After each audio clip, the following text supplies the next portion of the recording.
if you had to have a separate radio for it. So basically, whatever you did had to sound totally normal on an existing receiver.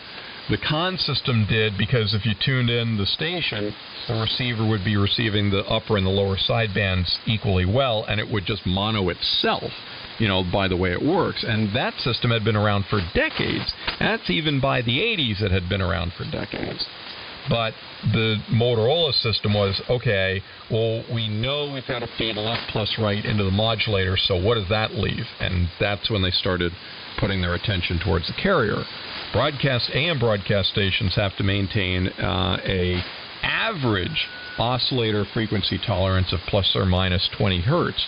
So as long as they stayed within that, even with the FMing or PMing in this case, then that was considered legal. So it's a fascinating thing. And yes, Daniel, the phase shifts within the modulator, that's why if you look inside these stereo exciters, you've got banks of multi-turn trim pots which will affect delay and phase for the various bands throughout the audio spectrum, and that's for the left and the right channel. So it was really something to do the proof of performances where you're running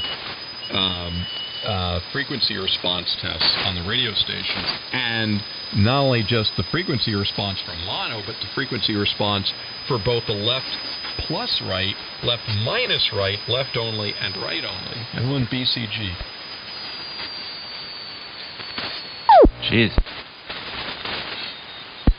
Yeah, so if you had an old school, like you said, you had a BC1G at the radio station you were running, KC3FKR. If you had one of those old school transmitters, obviously you're phase modulating the carrier going into the first buffer. Did that introduce any form of nonlinearities in the finals? I mean, as you center, so you had plus or minus 20 hertz as your deviation. So obviously that won't cause any detuning. But what was the overall bandwidth of that? I mean, with 20 hertz of deviation, must have had an insanely good PLL to do decoding on that N1 BCG in their group with W2BTK KC3FKR. Well, actually, one of the big challenges was the load on the transmitter, because you had to make sure that the PA stage didn't see asymmetric loading, as because it wasn't the oscillator frequency so much. Oh, and by the way, the oscillator was replaced by the stereo generator, so the stereo exciter had its own oscillator in it, because it wasn't something like you had to hook something up to the transmitter's oscillator. You replaced it. So the oscillator module was taken out of the BC1G and just set aside. But getting back to the PA, this is a really interesting discussion. The load had to be symmetric, so no more could you say, well, the antenna is about the right impedance, but the transmitter's output tuning circuit makes up for it. And you actually had to have the proper reactance for both 1, 5, and 10 kilohertz up and 1, 5, and 10 kilohertz down. So we ended up broadbanding even. Well, I can always replicate the AM stereo. It was a 150-foot tall self-supporting tower, which was 20 feet across at the base, which is still pretty broadband. And even then, we ended up adding a skirt to it. So we had we made it into a monopole with the feed line were now the steel cables, which were hung 3 feet off the 4 corners of the tower. And the new feed point was a ring, which was about 12 feet above the ground, which went and connected the 4 feed lines that went up the tower. So the width, the bandwidth now went from being that of a self-supporting tower to now being a self-supporting tower plus the feed lines on the 4 corners. So broadbandedness on the load, and having a symmetric load above and below the carrier ended up being very important. Jeez. Yeah, I would expect that there. But so if you're running a 20-foot diameter tower, so correct me, I didn't follow you there. I understand that the Sequam signal was being generated in tandem with the modulation. The actual generator was going to feed the buffer. So we take out the oscillator. Now we're down to the plus or minus 20 hertz deviation. Why would the antenna network have to be resonant or matched correctly for, I guess, plus or minus 10 kilohertz? Unless you're using some insanely high modulation index. Oh, I see what. Okay, now I realize where the disconnect is. Think of it as an FM broadcast station. Here, FM broadcast stations also have a very narrow tolerance as far as what their average carrier frequency is. But because the carrier is in FM broadcasting, it's being modulated 75 kilohertz. That's way beyond the frequency tolerance, but the FCC says this is your average frequency tolerance, not your instantaneous frequency tolerance.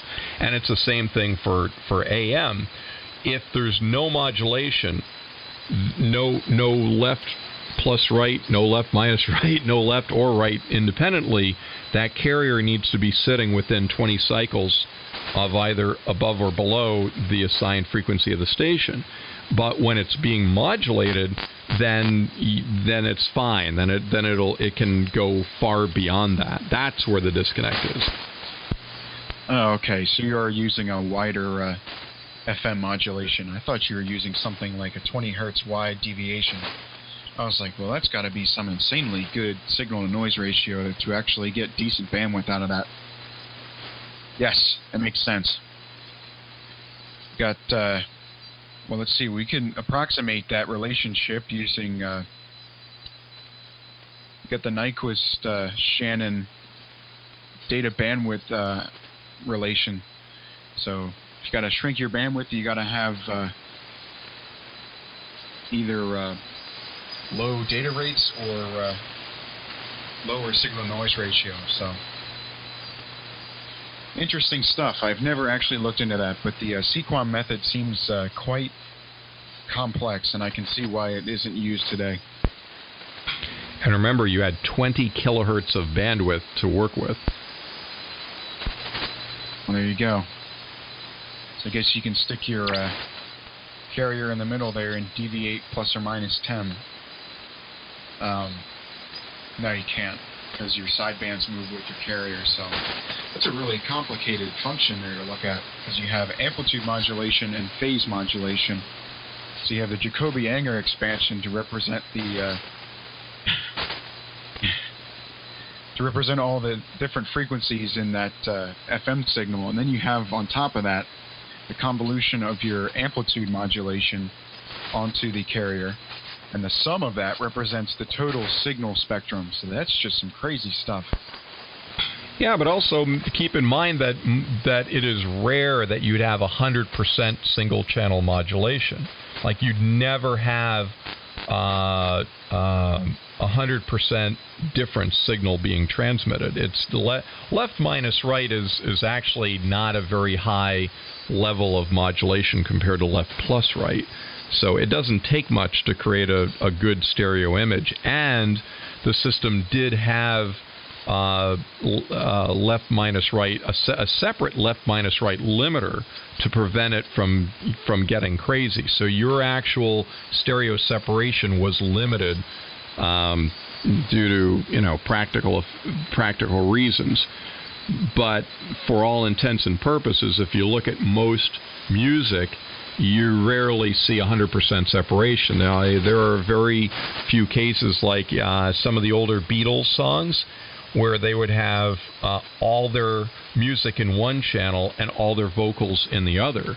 You're talking insane amounts of separation at that point. But most music, and Billy knows this, most music is not that stereo. You know, there may be mid-range and highs which have some stereo effect to it, some reverb and things like that.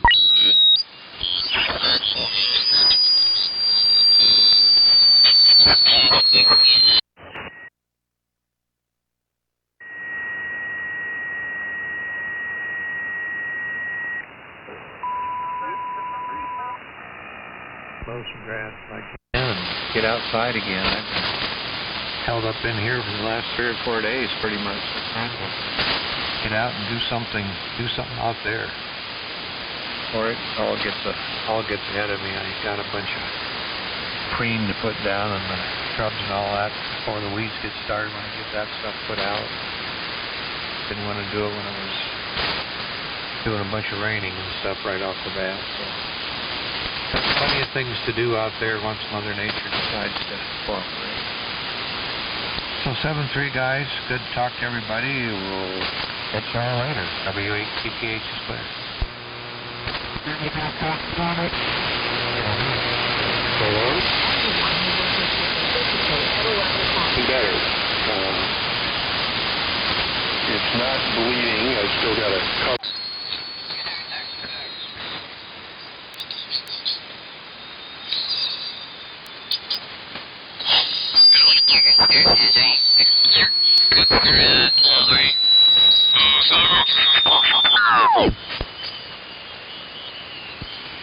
This is Philip down here in Georgia. Not hearing a whole lot on the band. There's some guys at 185 for a week.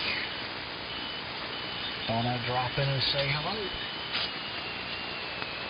Well, hello, Georgia, from New Jersey. KC2UFU. Name here is Carrie. Kilo Echo Romeo Romeo, India. About 30 miles north of Atlantic City. SDR.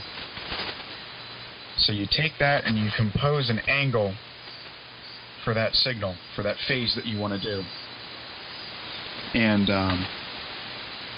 you generate a phase component on your modulator inside of your plate modulated transmitter. And then you take your amplitude component out of your complex magnitude of INQ. And this can all be done in digital signal processing. So you pipe that into your plate modulated AM transmitter, and bada bing, bada boom, you now have a quasi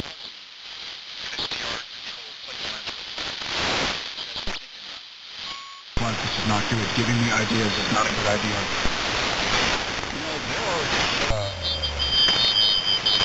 I don't know. I think Ken's in there too, right? I don't know. Time for WW. Kenny and your dad are on the phone. I'm just drinking some From, who is it? Sean Pepper.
Let's see, are you putting any holes in the clouds up there, Daryl?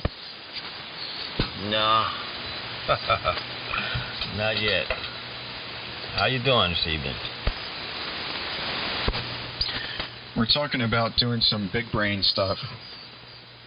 Maybe it's... That would be so interesting if there was a way that you could convert a plate-modulated transmitter into a digital modulation scheme of some sort. Obviously they do that, but some sort of very standardized audio format, such that somebody with an SDR program on the other end could decode your audio, and with some compression you could have basically all the bandwidth you want in terms of audio. That'd be real cool, especially for this old transmitter. Wow. That'd be real good. Well, Clark was talking about doing that kind of analog, just with like pitch shifting. Really, you would I forget how he explained it. It made perfect sense. Like, you would transmit your audio at like a higher pitch or a lower pitch. I forget which way it worked, but then, you know, the other person would bring it back down, and you could transmit with more bandwidth but take up less bandwidth. Yeah, you sort of like segment your data there, so you speed up your audio and then slow it down at the receiver, something like that.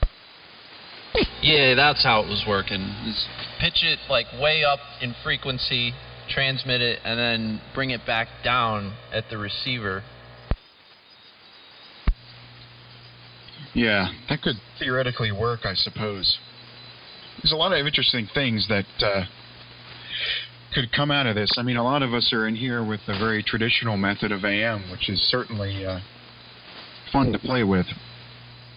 But I'm just, the gears are wearing here, and I'm wondering if there's some weird digital mode that we could do with our transmitters. I don't know. It's mathematically possible, but in practicality, I think there might be some limiting factors. I have to do some simulations. Basically just be manifesting a MATLAB program that takes in some INQ data and applies element-wise phase shifts and amplitude shifts. And the only problem is that in a standard vector modulator, you don't have a steady-state carrier. The carrier is only there when you want it there. And the carrier magnitude can be flipped 180 degrees. So if you want to do a 180 degrees carrier shift, you actually have to think about that and flip the phase of your exciter. So there's going to be some like range of values that you can't operate in the unit circles. So I have to play around with that. This has me intrigued. I could be barking up a false tree, though. I don't really know what to believe. Taking all these math classes, it makes me think that things are possible from any angle, but you have to take a look at the practicalities of things. KC3 FKR in Newark, Delaware, remote control.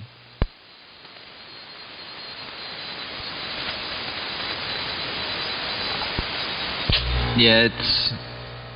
I wouldn't know. I'm not that... It would take me a while to catch up to where you are, and then you got to do some research to see if it's even feasible. But I still think it's a cool idea.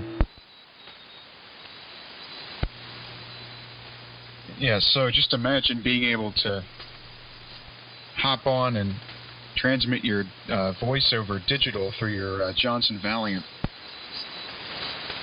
Seems like sacrilege. Tisk tisk. Yeah, I know. I own one, but still. It's the future. Here we are. I wish I had echo so I could go future, future, future, future. It's frustrating. I can't find that call sign of the guy who did Sequam. it was a great web. You know what? If I can't find it during this QSO, I'll email you guys. I will find it eventually. Uh-oh. So if he did Sequam, then we just need to do Quam.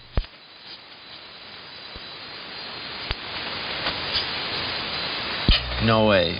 Plate modulated ISB.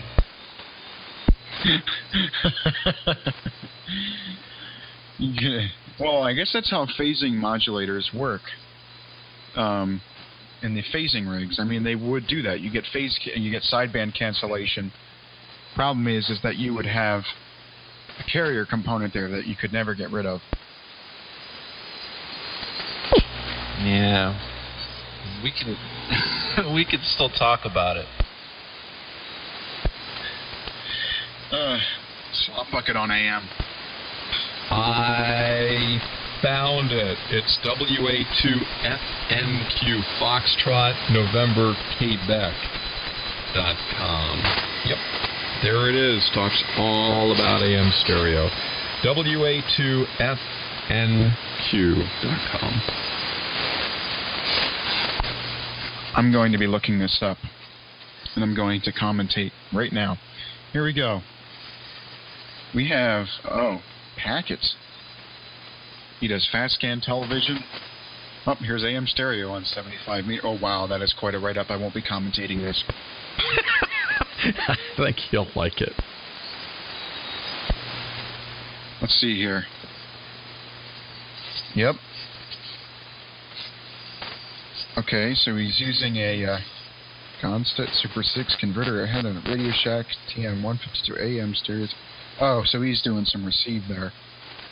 I wonder how many people he had in his posse that were using his setup on their transmitter.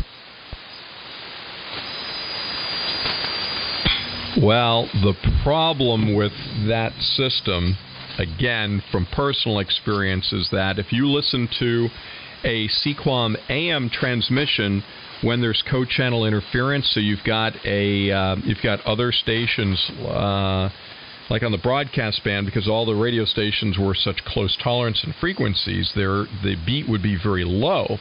And if you listen to AM stereo at night and you had co-channel interference, the stereo image would shift between the left and the right channels at the same rate that the stations were off frequency by. So if you were listening to music, it would, as the interfering signal would beat with the signal you're listening to, the emphasis would switch from left channel to right channel to left channel to right channel, and it gave this sort of like spinning around in your head effect. So AM stereo at night was, well, for lack of a better term, a mess.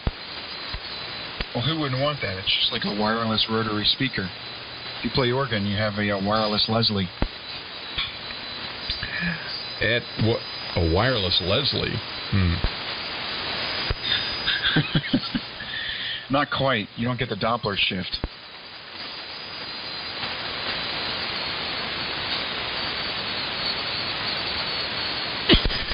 Now the other problem is that the pilot light to indicate to the receivers that, hey, you should be switching into stereo mode was 25 cycles. So all the radio stations that went into stereo had to get rid of all their audio. It had to be basically gone by 25 cycles, so that carrier, well, that tone could be there to do the triggering, and of course to light up all those, hey, this is in stereo light. Yeah, I guess that would be a limiting factor on the lower end bandwidth, but I wonder how many people's AM stereo receivers actually received down below 20 cycles in terms of audio back then.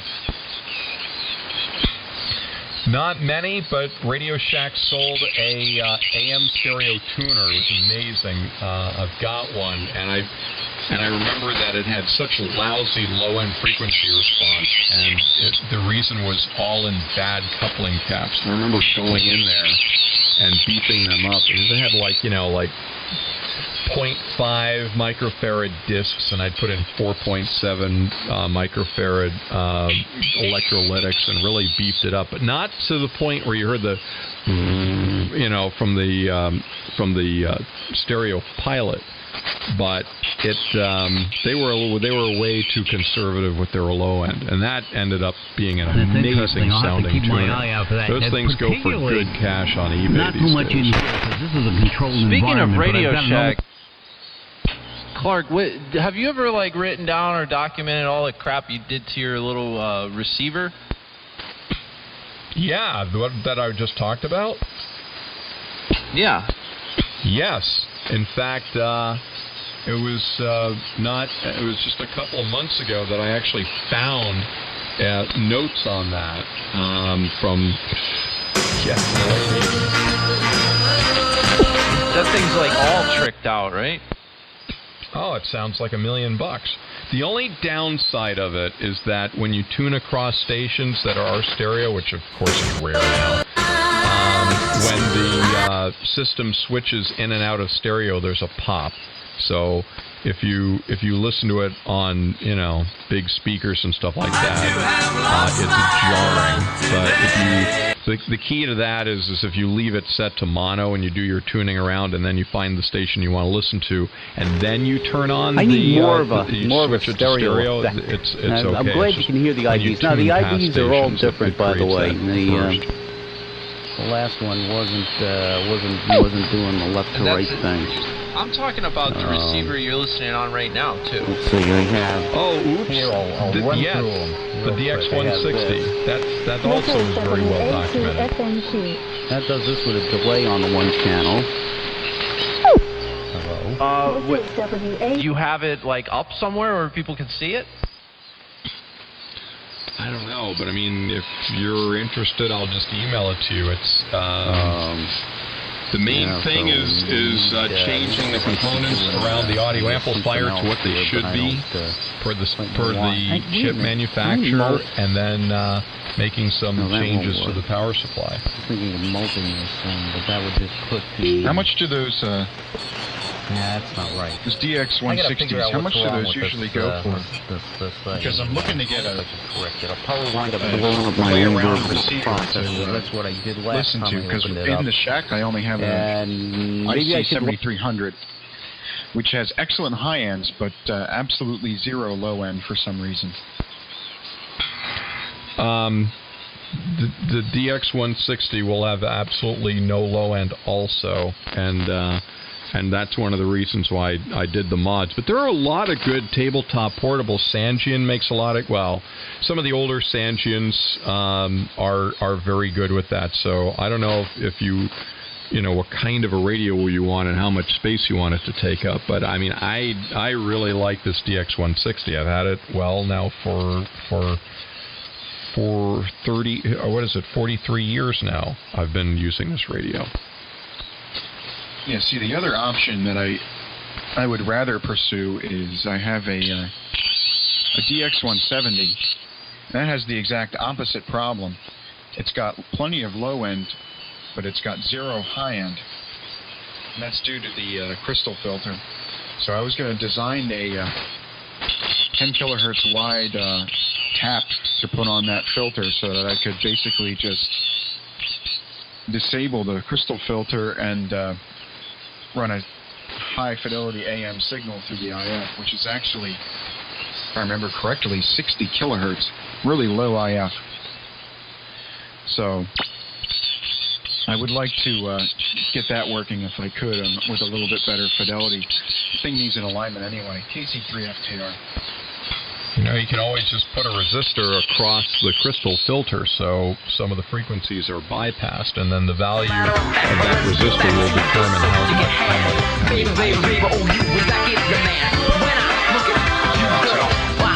much. Well, that's kind of the poor man's way of fixing it.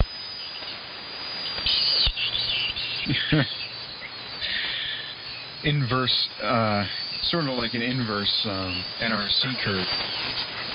Sorry, that's not the inverse NRC curve. You apply like a steeper NRC curve, but coming into the receiver. You know, my boss for 10 years at the radio stations here in Connecticut was on that board, the NRSC board. So every time we went to the NAB conventions, National Association of Broadcasters conventions, he would be speaking about that stuff. And of course, I had to go to those presentations and sit through the 3 hours of it. And at the end, tell him what a great job he did. He did, but it's just like, I'm not interested in this stuff. But it's when it's your boss, you kind of have to go. Yeah, I wouldn't want to upset the boss, especially if he's on the NRSC board. It's getting a little splashy around here. Louis just said he's going to fire up on 3880 with the big rig. He gave me fair warning in the chat. 5 minutes. The large rig? Who's Louis? Oh, you know, and non-GTO. Oh, my fan club. Why doesn't he just move up here and join us? Or maybe he's talking to somebody down or out west. Well, he was listening to us for a while here in the chat, I think. But he's going to fire up. Yeah, with everybody out there in Nine Land and out there on 3880. So, I don't know. We'll see what the band is doing tonight. Might not be an issue. I know I've got an SDR receiver, so I can just kind of make stuff go away. And that's the thing, man. That DX160, you must get, like, headaches, man. You can't really...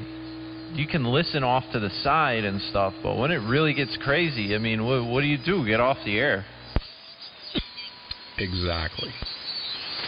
I know, and there's all these posts about vintage receivers and stuff. Vintage receivers are awesome. Some of them sound great, but everybody's poo-pooing the SDR stuff, and I think that it's like a huge step forward in receiver technology. I mean, the things I can do with this SDR... It's more effective than anything else I've ever used. I think the argument is in audio quality, in terms of bit depth. Like if you're using an RTL SDR dongle, you only have 8 bits on INQ, so it doesn't afford you as much dynamic range as something with analog demodulation would. If you want to get a flex, though, that's a different story. My issue is actually much simpler than that. I spend all day for work staring at computer monitors. So when that day is done and I'm trying to do this stuff, last thing I want to do is see, get it, more computer monitors. Yeah. When I was... I do the same thing because I was, this summer I was working on a project for work. And my assignment on the project was to design this optical processing board. And I had photodiodes and translinear logarithmic amplifiers and microcontrollers and all sorts of different crazy stuff on this board. And I was staring at a computer screen and spending my entire day looking at data sheets, and I'd come home at the end of the day and I'd try to do something technical for ham radio, and I would just be fried, for lack of a better word. So that is a thing. I'm with you there on that, Clark. KC3FKR remote control.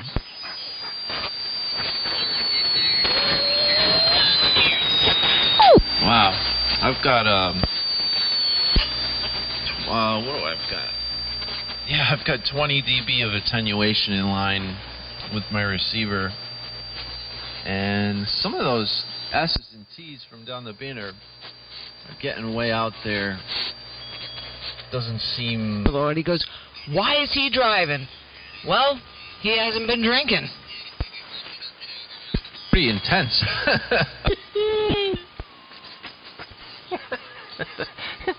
You gotta love the logic. Would it make sense? It does. He was sober. They said he's our DD.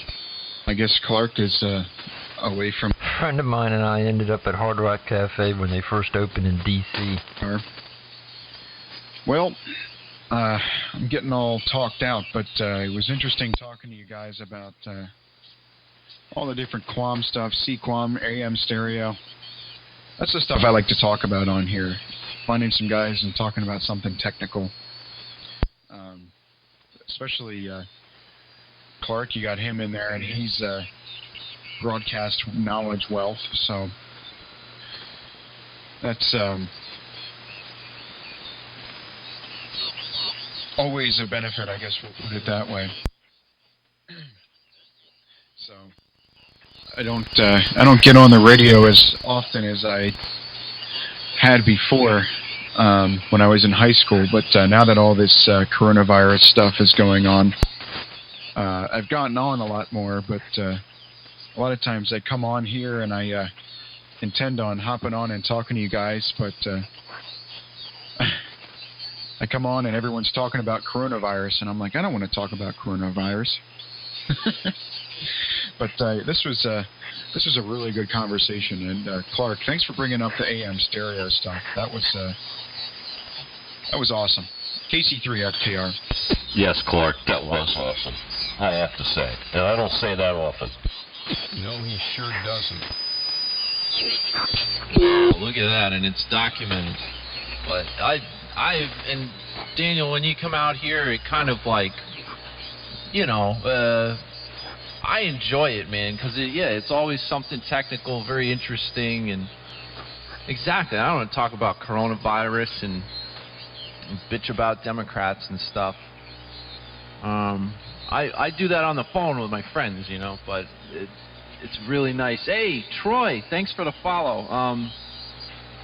Just awesome. I agree. Conversation was great. I enjoyed listening to it, and welcome back, Dave.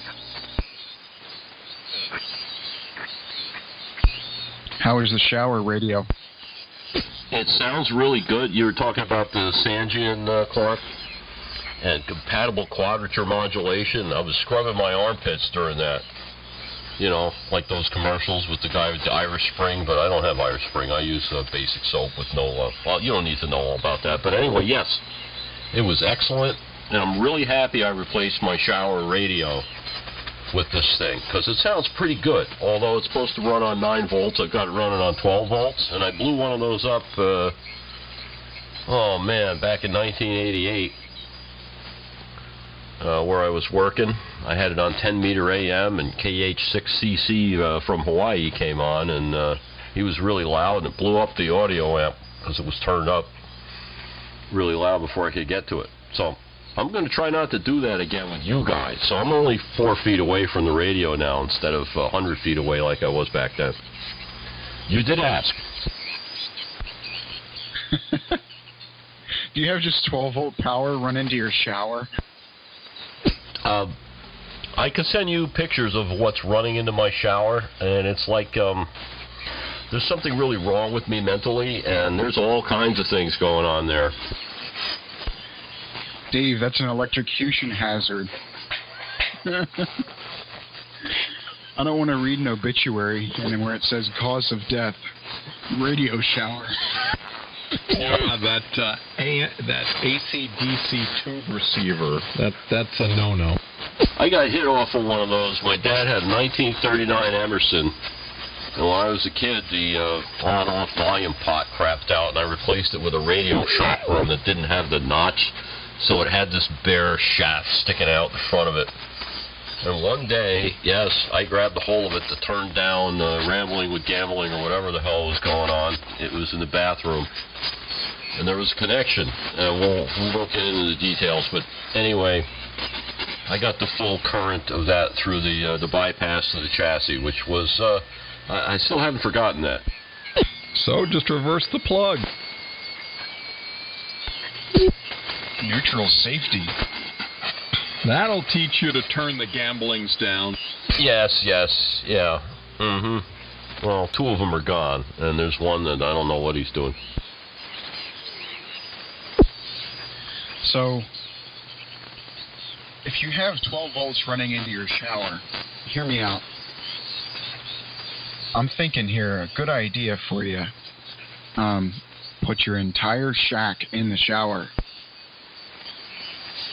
I would do that if I were alone and didn't have anybody else who could have input upon the dimensions and the equipment in the shower. Yes.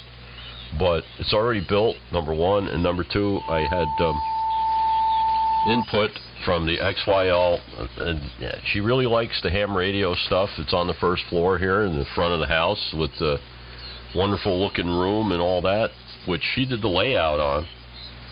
But the shower, I think, would have been a little over the top. Dave, we'll do it over here at the BTK Bachelor Pad. Yeah. No, better yet, just run a studio transmitter link to the shower. I really don't want anything to do with that. Having done it for a living for a dozen years, I'm done with that. Thank you, and have a nice day. Oh, what's wrong with 960 megs in the shower? It'll cause cancer, don't you know? No, Class E causes cancer. You know, indirectly, I think it does. I mean, statistically, if you look, I mean, I'm just saying raw statistics. Man, there's a lot of people with that land up with that. I don't know if the fets crack and the smoke comes out and you breathe it. I don't know what it is. Or heat sink compound. There's something going on there, man. There's a definite link. It's if you scratch the printing off of the fets. That's what's bad. Well, then just build tube rigs. Never build solid state stuff. There you go, Daniel. I think that was what he was trying to get somebody to say. So good. I said it, and it was said. KC3FKR. Anyways, this is it. I think, was I doubling someone? Yes, you were. So we missed your ID. Sorry, the station that was breaking in is KC3FKR. Sorry if I doubled on top of you.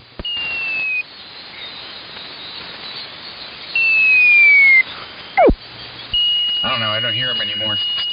KC3FKR. Anyway, well, it was a pleasure talking to you gentlemen tonight, and I hope you guys are all well and good through all this, and enjoyed the conversations.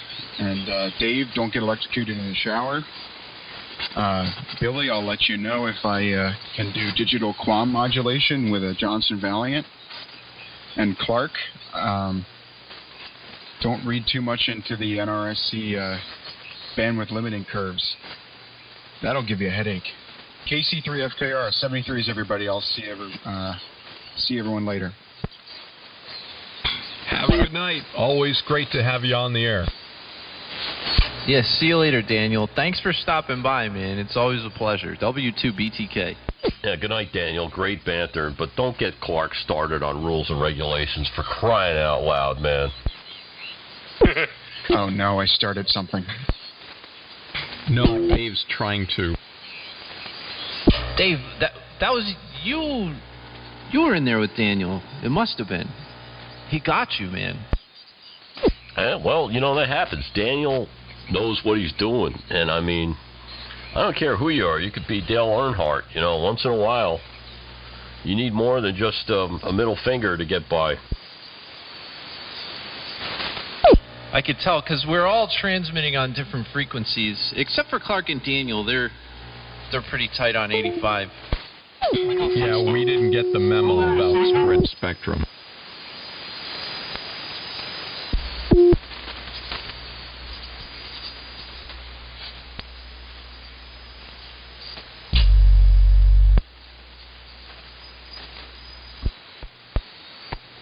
You know, I'm still here listening, but whenever somebody with a strong carrier keys up, it intermods with some shortwave station, and it's hilarious. I'd never heard of hilarious shortwave station. All right, I turned my Variac up, Billy. How's that? Yeah. You got a signal here, that's for sure. QSC. Let's see. It likes this.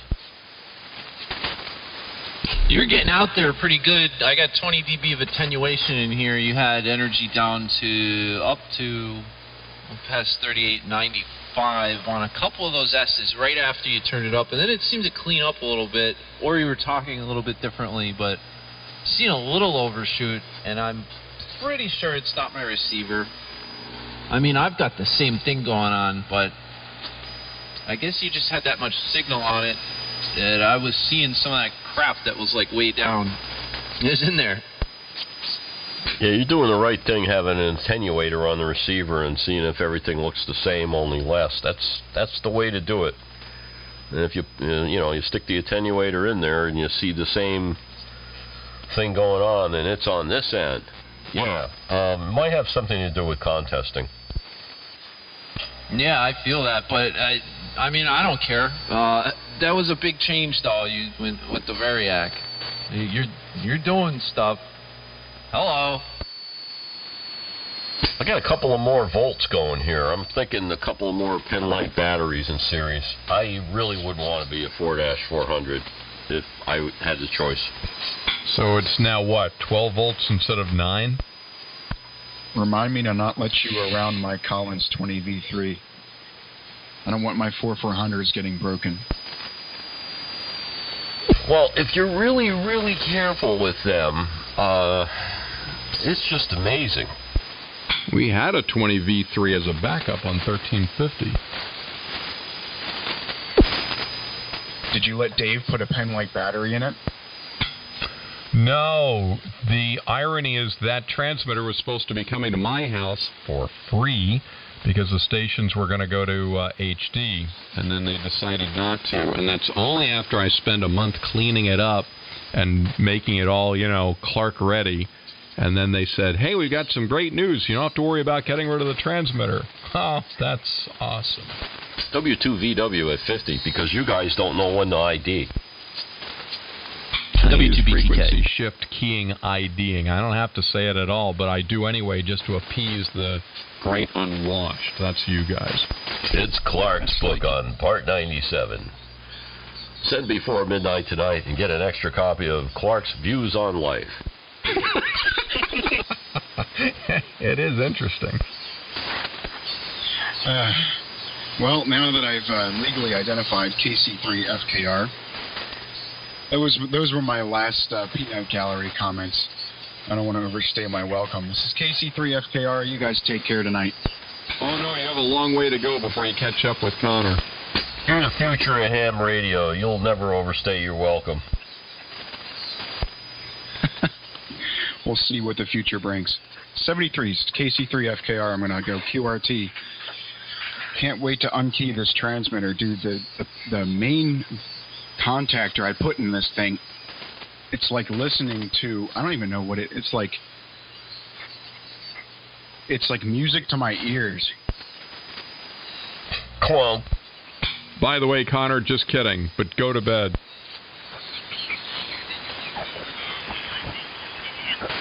One more Gene Shepard for you. Or Gene Rayburn. Yeah, remember Gene Rayburn on TV with those really long microphones? What was up with that? It's made out of telescoping antenna. Yeah, those were early social distancing microphones. Yeah, I guess somebody mandated that you had to close talk the mic, whatever the element was in there, You got to put the mic right near your lips. But you can hold it down here. It's going to be new for the 70s. It's not even turbo yet, and it's way ahead of digital. You know what? I think I'm going to identify myself from now on as N1BCG74. Oh, yeah, or 77, yeah. This is digital W2VW.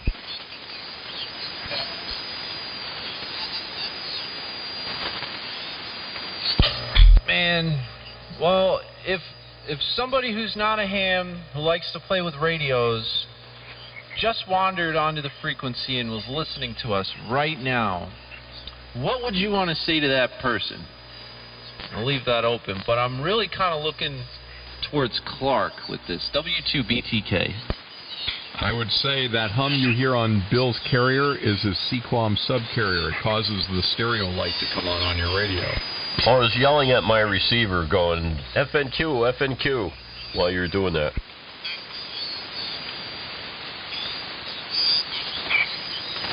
So, WA2FNQ, I forget the other guy. The two of these guys used to get on every Sunday, and they might still get on down 30, somewhere lower in the band. They moved when the band expanded, so I don't remember, but Timmy could tell you.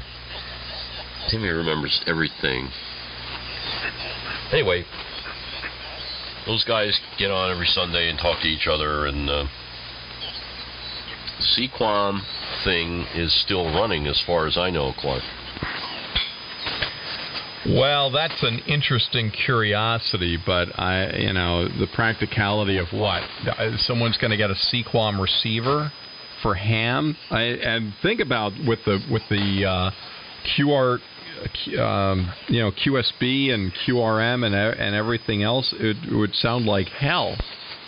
Yeah, another thing, you're talking about receivers and all. I don't know if you know about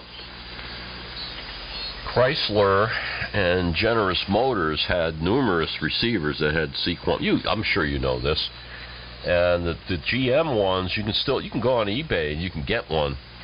If you get like a late, I don't know about 85, but 86, 7, or 8, like a Camaro, or a high-end, like a Cadillac in-dash receiver. There's probably 50,000 of them somewhere.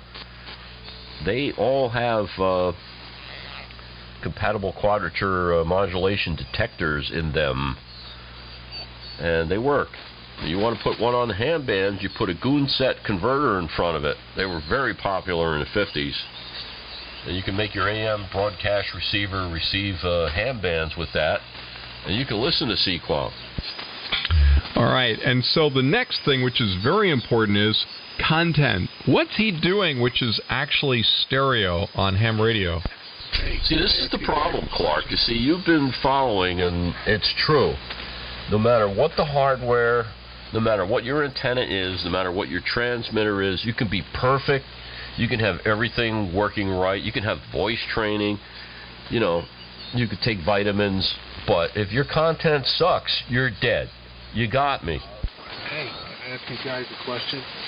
Didn't you just? No, seriously. Oh, this is condition kilowatt. Now I'm going to make a change. Listen carefully to the quick brown fox. Hold on. This sounds more like a demonstration rather than a question. This is condition radio. The quick brown fox. Which one is better? You need to do that AB a couple times because of band QSB. Alright, this is condition radio, Romeo,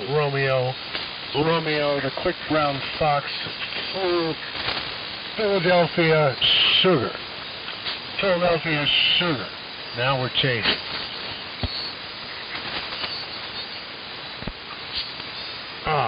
Condition kilowatt. The quick brown fox, sugar this. Well, no, don't you sugar this. The quick brown fox flew sugar, kilowatt, sugar, Papa Zulu over the friggin' cuckoo's nest. Over. That was TMI. I could not definitively, because you didn't use internationally recognized telegraph phonetic, railroad phonetics. I could not discern A from B, sir. So I can't really give you an honest answer. Although I think that maybe something's going on there. How about you, Clark? Either one preferable to you? I think A was better. Condition B, the high-end frequency response isn't there. Both identical. Not that you asked me, but... I say they both sound the same. The highs are the same. The lows are the same. The mids are the same. Over. Then you go back to your C-Clom, okay? So you're saying that this was all a ruse to try to see if we're jerks? Okay, that's fine. That's that's fair. I appreciate that. I really do. No, I'm dead serious. I changed microphone elements. Changed microphone elements. If they're both equivalent, then they're equivalent, which is entirely possible. So it's fine. I just would like to know how it sounds. Yeah, before you do that, you need to do an SPL measurement, and I want to know the slew rate, and then you can get on here. Send me some charts and graphs. I like colored graphs. I want XYZ axis response curves. And then, next time before you do that. Thank you. All right. Operators are standing by. Thank you very much. So they're the same. All right. That's fine. As long as they're the same and they don't sound different, I'm all happy. See how happy you made me. Go back to C-Clom. I mean, we have no content. I mean, face it. Oh, by the way, what would ham radio stereo be good for? Hold on. Stand by. Echo.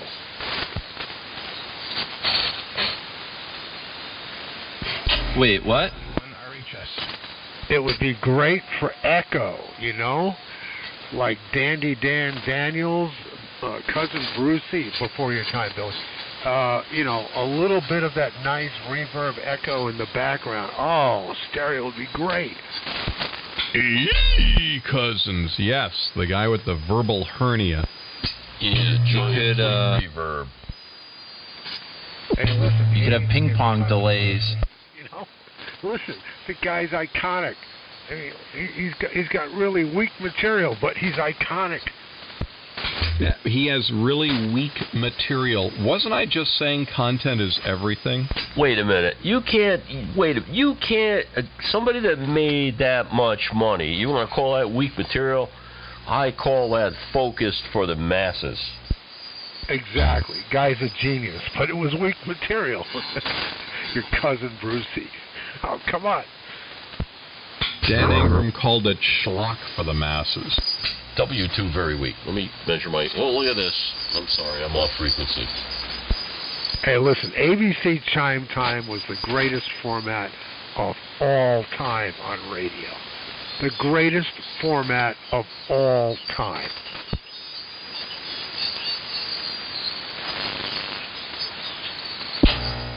W2BTK, just to piss off Clark.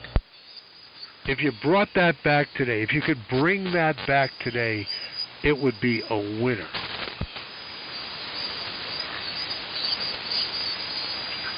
Of course, you couldn't play Post Malone songs. W1RHS. Dave, you like Post Malone? W1RHS? How about you, Clark? BB Rexa, are you in? What did I miss? Sorry, I was negotiating the kitchen. Bear's talking about popular music. Who's the RHS station? W1RHS, this is Rick up on Cape Cod. Oh, yeah. Good evening. Yeah, Rick, are you into Post Malone or BB Rexa?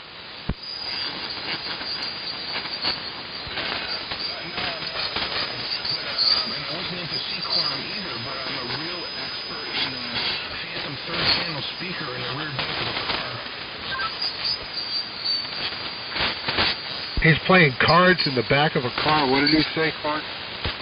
He said he was an expert at the third channel speaker in the back of a car.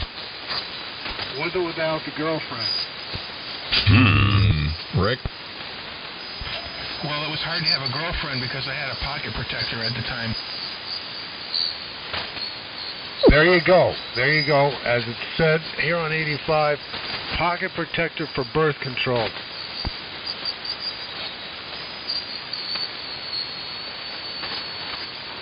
Think of it. If everybody had a pocket protector after World War II, none of us would be here.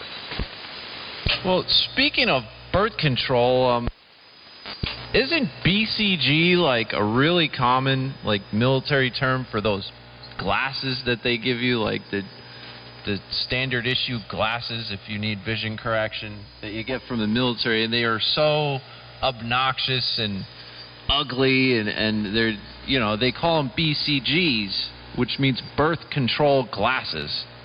Yeah, but you look like Clark Kent, right? Clark N1 BCG. Yeah, but Clark doesn't have those. Yeah, but do you look like Clark Kent? You're talking about the Bosch and Lum frames, the black ones. This is R. Clark, who consorts with Penthouse centerfold artist or something.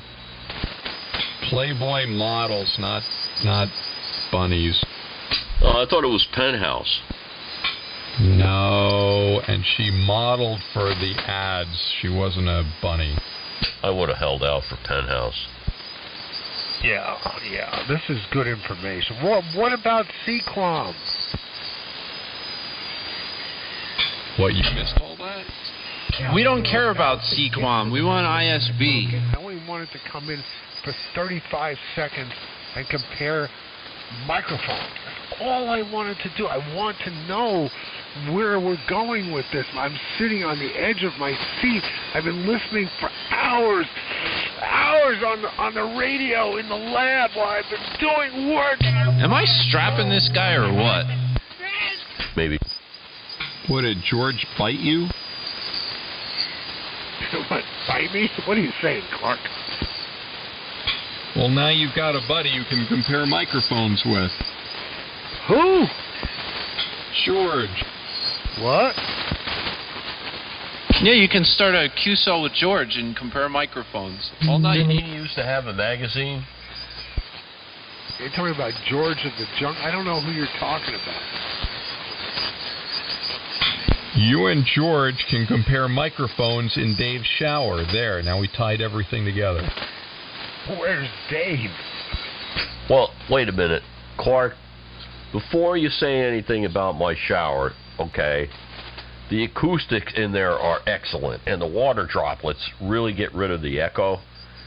And if you could come up with some modern noise canceling to get rid of the, the stream of water coming out and all that stuff, I think it would really be good for doing remote broadcasting from home.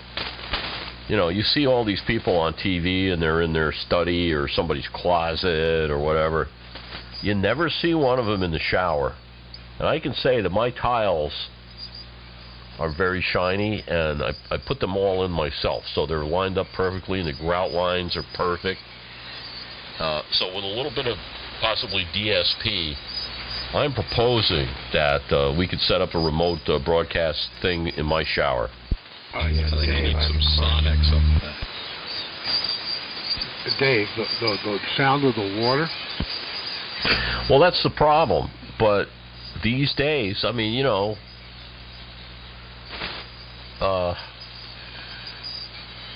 it's possible that you could do an equal and opposite, white noise thing and get rid of the water. And then the water droplets flying through the air don't make any sound, but they absorb echoes. They're very important. And no one has ever tried that. Not even Cecil B. DeMille, when he did the parting of the Red Seas, did he try that. Yeah, but you see, you want the sound of the water because that's dithering. I didn't think, being a ham radio operator, you'd be obsessed with showering. Well, I didn't make any mention of the last time I used it, but yeah. Oh, how many of us are going to fit in there? No, none of you are going to fit in there. It's only a B2 GCR, just in case anybody cares. And I don't have to say why I said it. I can just say it like that. Boom. So, how do you have your ID timer synchronized, Bear? Rubidium. So is it several million years old? Yeah, it's accurate down to a fraction of a picosecond. Yeah, that sounds like GIGO there, because it's you ID'd at 10:07. So what's up with that? It was an accident because my clock doesn't say it's that time at all. My clock says 10:09:30, 31, 2, 3, 4. But Bear, what's the point of all of this? What's the meaning of life? 42. Yeah, whatever. I knew you were going to say something like that. Boy, you asked the right person. Yeah, 42. 6 times 8. Yeah, we all read the book, but, I'm asking something else. Yeah, but did you read Dirk Gently's Detective Agency? Holistic Detective Agency. That book, not the movie, the book, was really good. And then he croaked.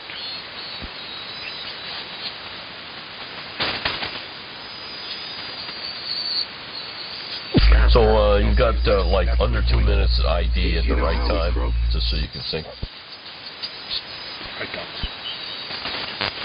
You guys doubled, but you're like only not that far away from each other, so the sub frequencies that were generated were like rattling my head. Yeah, well, do you know how Douglas Adams died? Was it like Errol Flynn? Well, I don't know what Errol Flynn did. What did Errol Flynn do? Well, I'm not going to tell you if you don't know.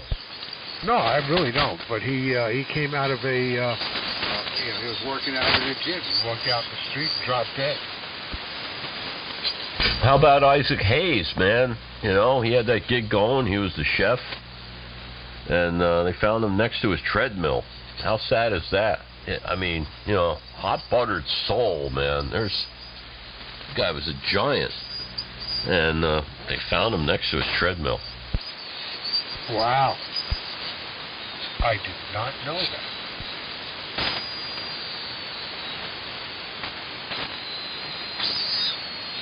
Oh, there you go. What does this have to do with CQUAM anyway? Nothing. Yeah, but I really wanted to get to the bottom of it.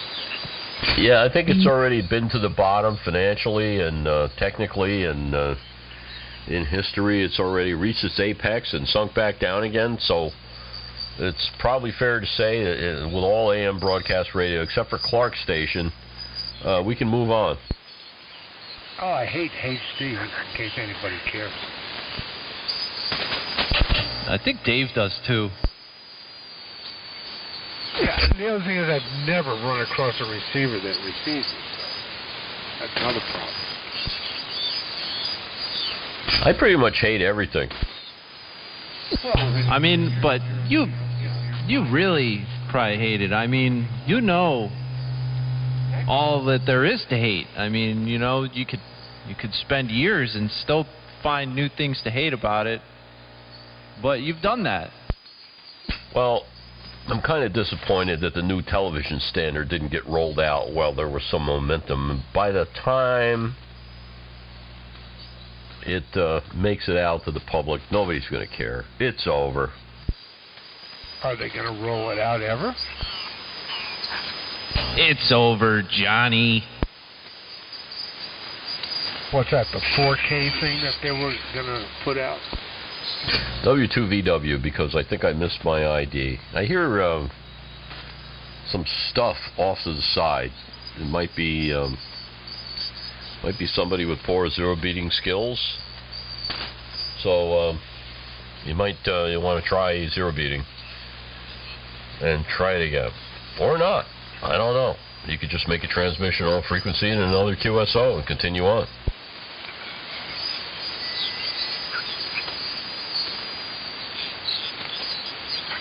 Well, I'll take this opportunity to say that, and feel free to change my mind, the hardest hitting chorus that I've ever heard in my life in any song, in any genre of music, is I Will Always Love You by Whitney Houston.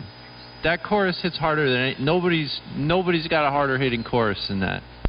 When you say hard hitting, what do you mean? It comes in like a ton of bricks. The quality of the recording? No. See, if you start getting into that stuff, there's no point in having the discussion. Do you know about the Sweet Inspirations? No. So that's Whitney Houston's aunt, okay? And Whitney Houston's aunt used to have her own group, but she is on, she's on Hendrix record. Trying to remember the name of it. Anyway, Eddie Kramer, you know, and it's damn good. And of course, you got to rewind, what, 18 years or so before what you're talking about. I spoke to Eddie Kramer on the phone once. Does that count? Is he still skinny? I couldn't see him.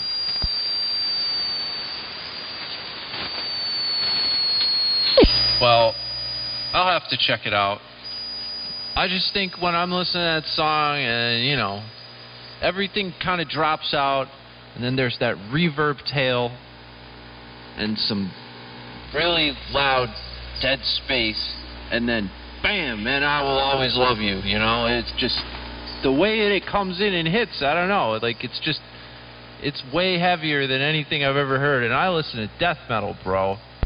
Yeah, it gets you every time. I get that. I understand that. And I'm going to listen to that more carefully next time. The Burning of the Midnight Lamp. That's the name of the tune. So check that out. It's a whole different age, though, so you can't compare it. There's a chick singer on that? It's Whitney Houston's aunt, Sissy Houston. No, I'm saying on Burning of the Midnight Lamp, there's guitar and organ. I'm trying to think that there's a voice in there. What the hell were you doing in the 60s? Never mind. Yes, backup singer. Absolutely. Yes, you will hear it. Go listen. Well, I will. I have a nice imported copy of it downstairs. I could put it on. It's one of my favorite albums, Electric Ladyland. Fantastic cut. Are you kidding me? Friggin' fantastic cut. Yeah, the best part was Chaz Chandler quit in the middle of it because Jimmy drove him nuts. Oh, is that right? I didn't know that. Whatever.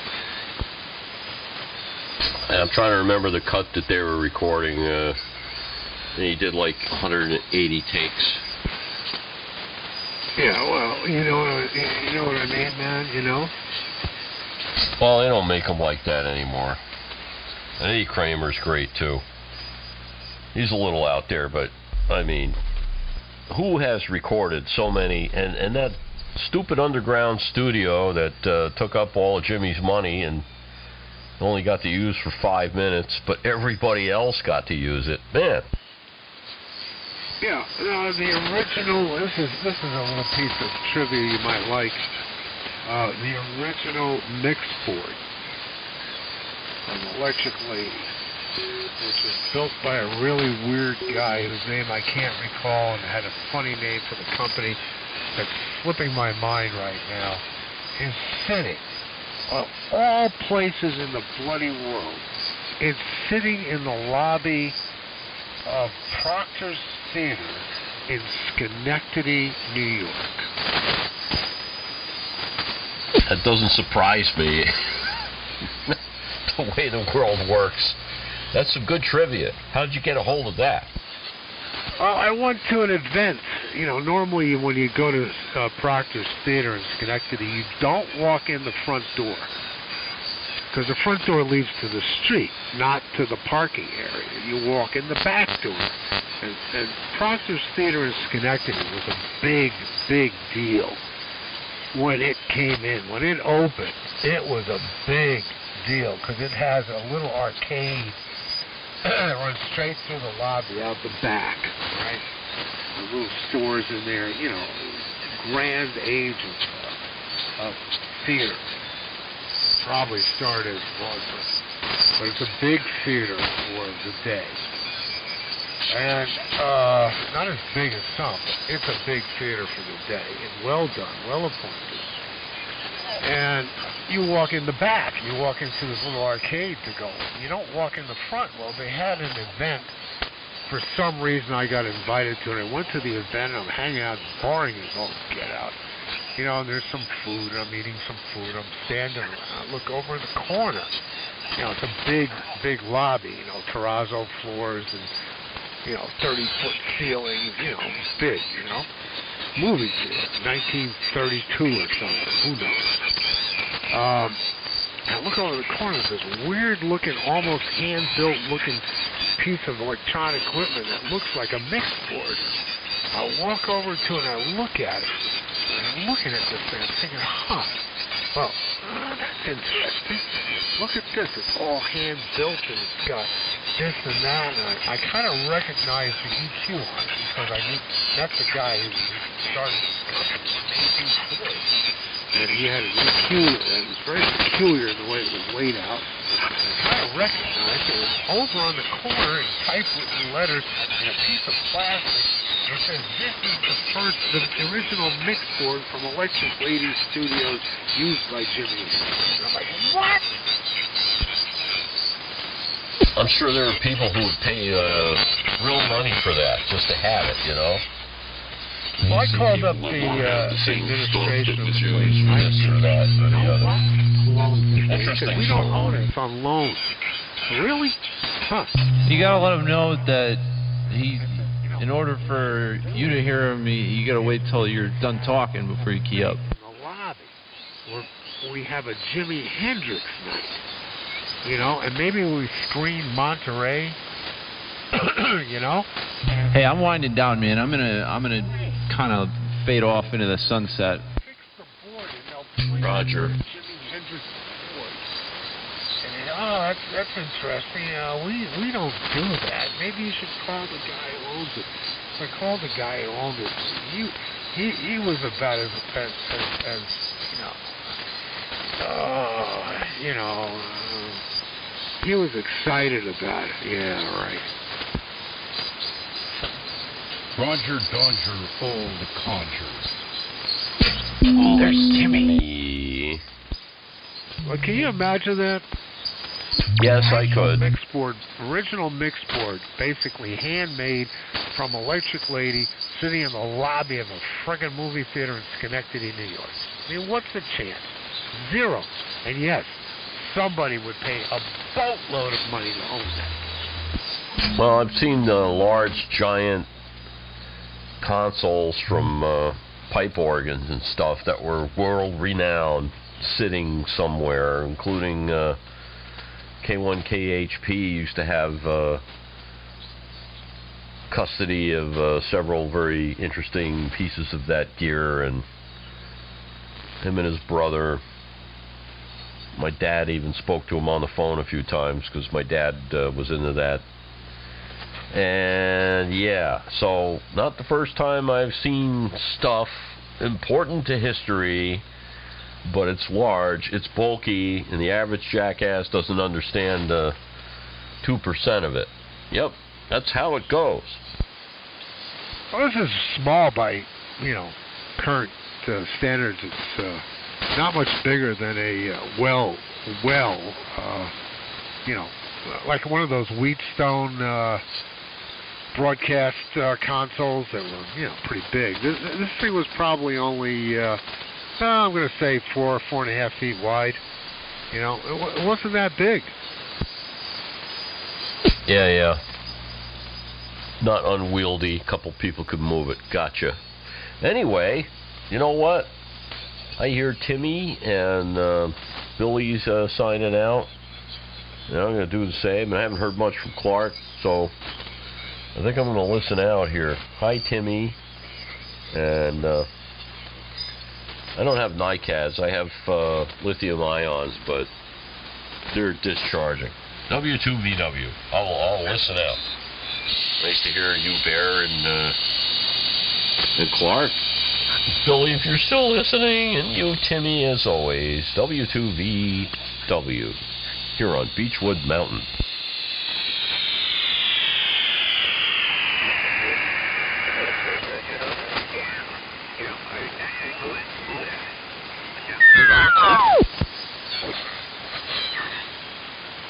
Then he was gone. Clark, you here? Or am I here all by myself? Rick's out there in Cape Cod. Clark, you there? In one BCG?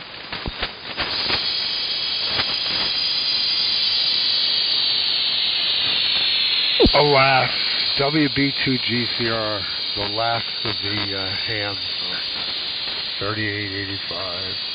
Oh dear.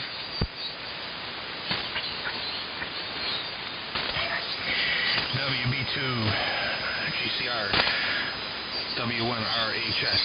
Well, I'm still here. Yeah, you're pretty light in here from Cape Cod, old man. Pretty light. Yeah, no problem. I'm not running an amplifier, so I'll make this my final two. The band is kind of noisy, and I know it's hard to hear me. 7-3, thanks for coming back. W1RHS. Yep, W1RHS, WB2GCR. See you later, I guess. Clark, did you zone out? Tim, you went away? Everybody's gone to the moon. Oh, yes, I'd rather be in Philadelphia.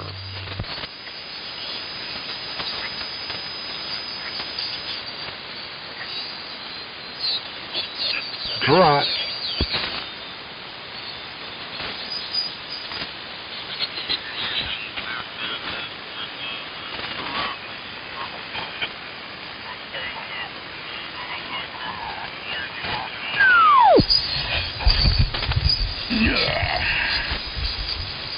Just got back with a slab of bread with peanut butter on it. This W818 should yell on. What do you got, Tim? A slab of beef? What?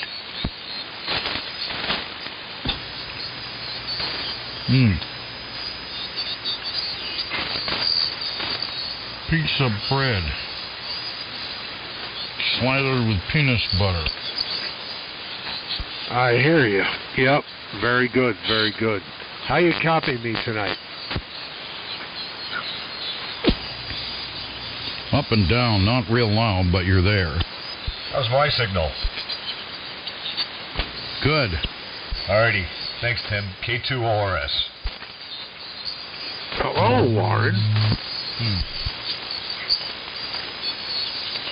Yeah, hi there, Warren.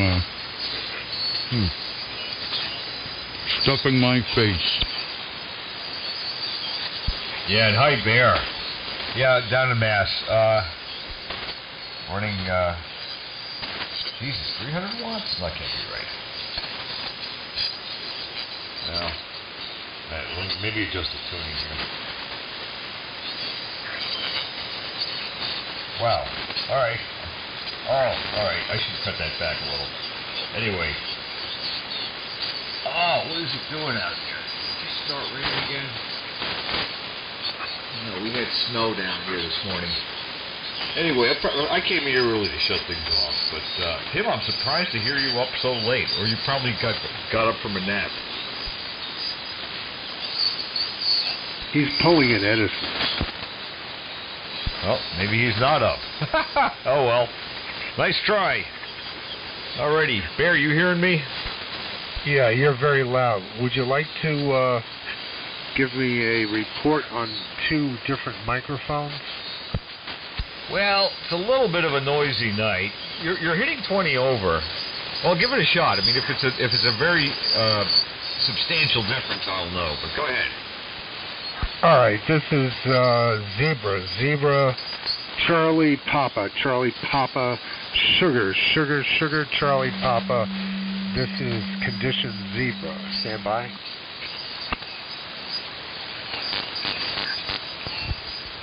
This is condition Bravo, condition Bravo, Charlie, Sugar, Papa, Sugar, Charlie.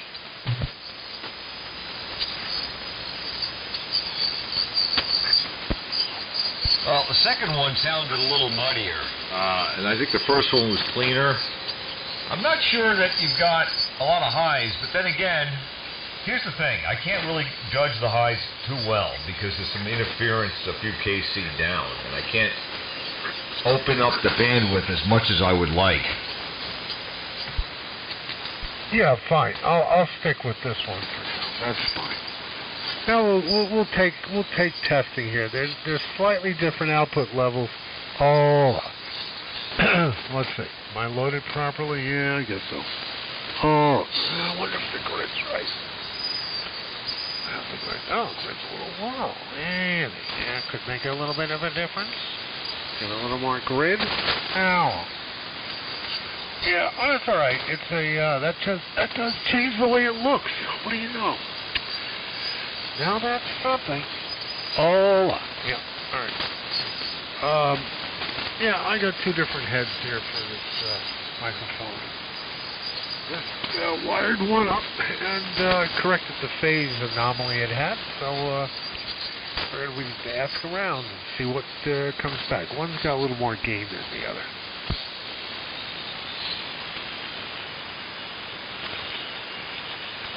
Yeah, no, I think that the first one you're on now, I like better. But, you know, a lot of it could be EQing and levels, and as I said, the fact that I can't open things up. Oh, man, I left the light on out there. As much, maybe I'll leave it on. What the hell? Let's feel like going back out. So, you know, we should try under, you know, quiet conditions sometime and get a more accurate reading on the situation here. There's a pretty strong carrier on 80. And some signals down the band. So, as I said, I can't open it up as much as I would like. Yeah, no problem. Yeah, I'll ask you around tomorrow morning and see what people say. No problem. By the way, I hear the echo in your space perfectly. You hear, what, an echo in my station? Yeah, a little bit of room ambience, I think. Yeah, it could be. Or it could be, what I've discovered is that is an indication of RF getting into the radio on these SDRs. It gives you echo, which is, well, I don't know, something I didn't anticipate, but that's what they tell me. So I'll have to work on that. I know the tuning is gone a little bit fluey with the everything. The antenna and feed line are kind of wet, maybe a little icy, and that throws the tuning off, which can definitely contribute to RF. Being where you don't want it. Alrighty, Bear. I'll say 7-3. Maybe Tim will pick it up with you, or maybe Tim's gone. I don't know. WB2GCR K2ORS 73. All right, Warren. Catch you soon. Sounded great here, going to pound of this pulverizing K2ORS for Sierra. See you later. WB2GCR. I'm going to do something for a minute or two. Check some emails, and then maybe I'll mosey back to the radio, which is already in progress.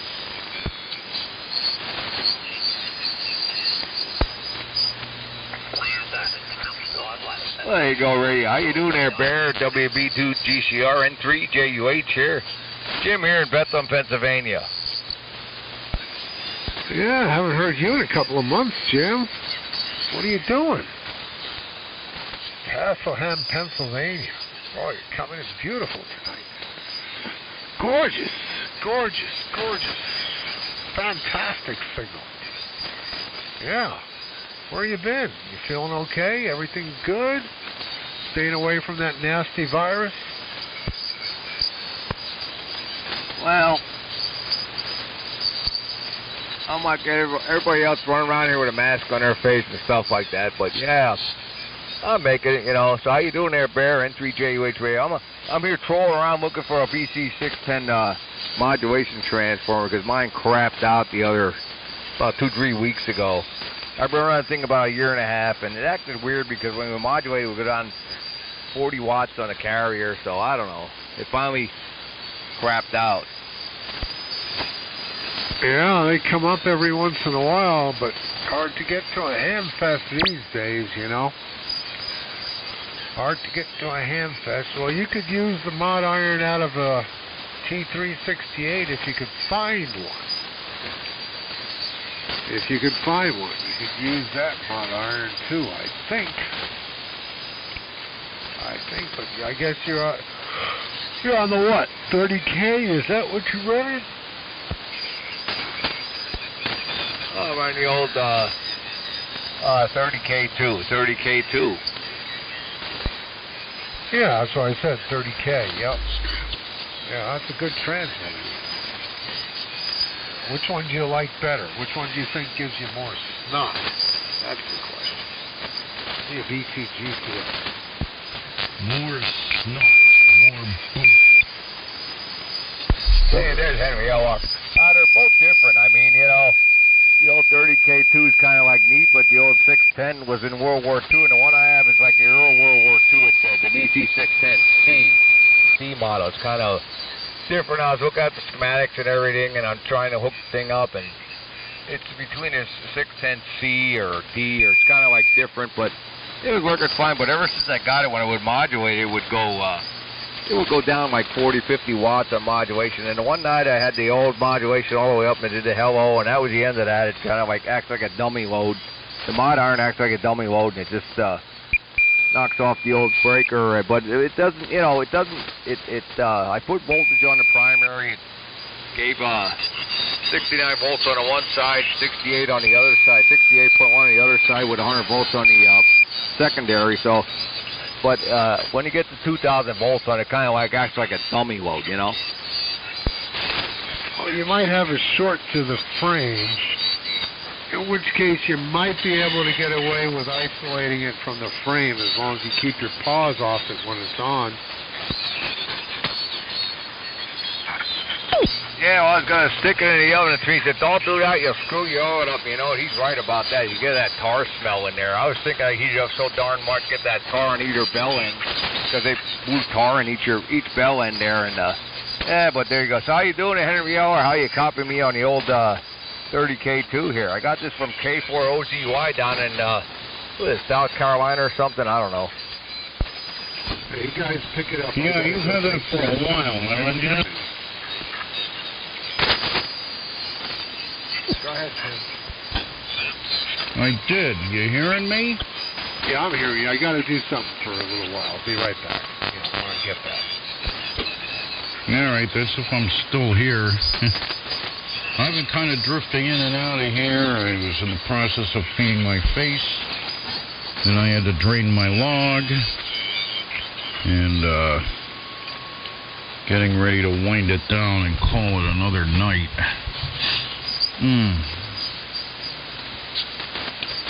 So, well, good luck with finding a BC610 mod transformer. Actually, there's many different pieces you can put in there.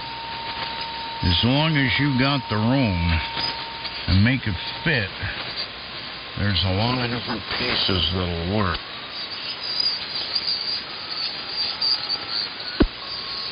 Yeah, I know that. Someone had a Gates BC1 mod iron, but he didn't have the reactor with it. That was on eBay. He wanted $250 for it with free shipping, but didn't have a mod reactor in it, so I just let it go. I think a lot of this crap's going to be coming out over on the old net sooner or later, because a lot of the old butters like me are getting old and getting rid of the crap. So, you know, I'll just hang in there. Yeah, well, yeah, the Gates mod iron and the mod reactor probably take up more room than what you have on the BC610 chassis anyway.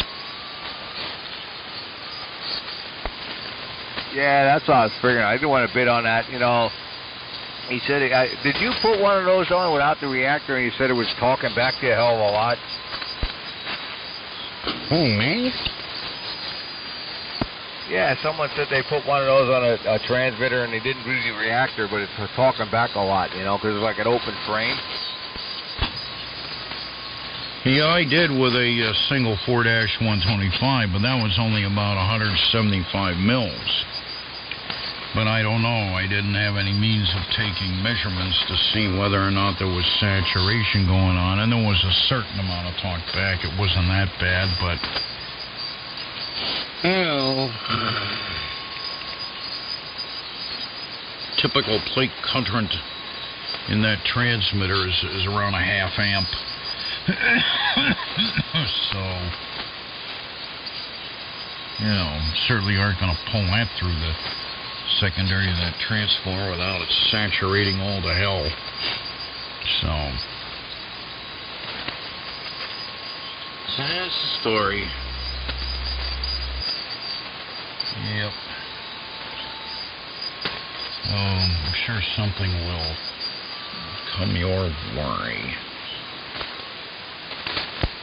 Yeah, I know what you're saying about that, man. How you doing with the old coronavirus? Oh, man, we go out shopping, and it's like, holy crap, it's like we're walking around there with a bunch of mummies with the face mask, and I felt like, you know, I got this face mask on, I'm going to register, they stick them up, and they do, well, someone stuck me up, the guy with the face mask. Well, everybody's got a face mask here, so, oh, what a surreal environment. It's crazy, but, yeah, we still got food here and everything, and the gas is getting cheaper, but you can't go anywhere, so I don't know.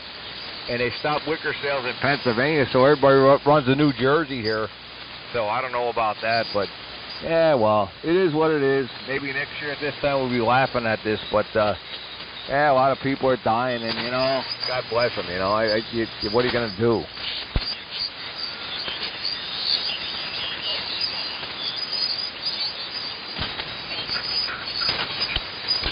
Yeah, I know a lot of people are dying. It's not a good thing at all. So I'm just keeping a very low profile. It's about all one can do, in hopes that it passes and we can probably resume life to a certain degree, but who knows? Fall comes, it'll probably boomerang back, and you know,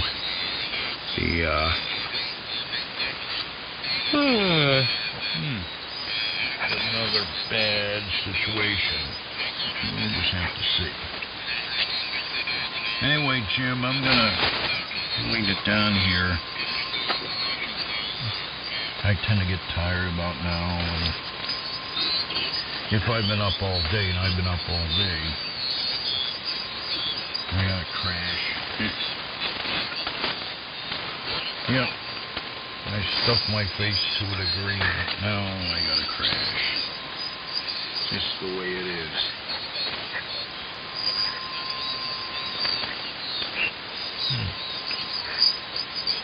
Well, you'll find something. That'll work well.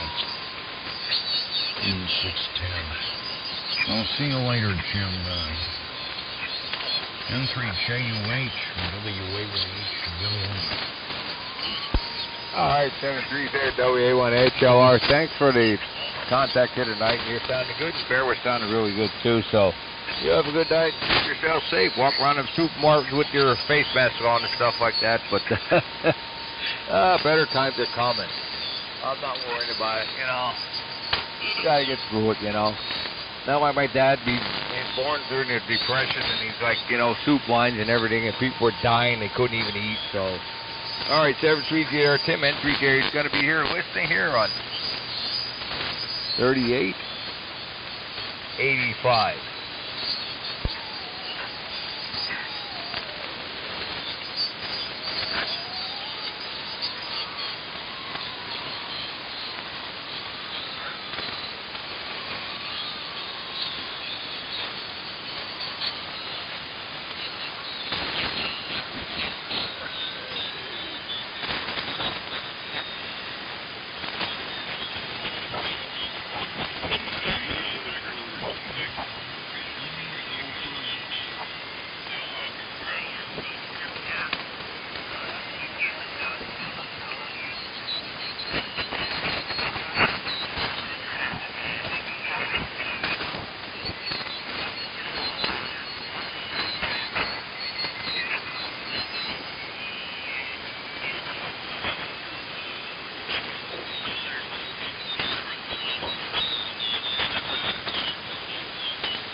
There you go, radio N3 JUH radio here on 3885. Where are all those big malls tonight? N3 JUH radio.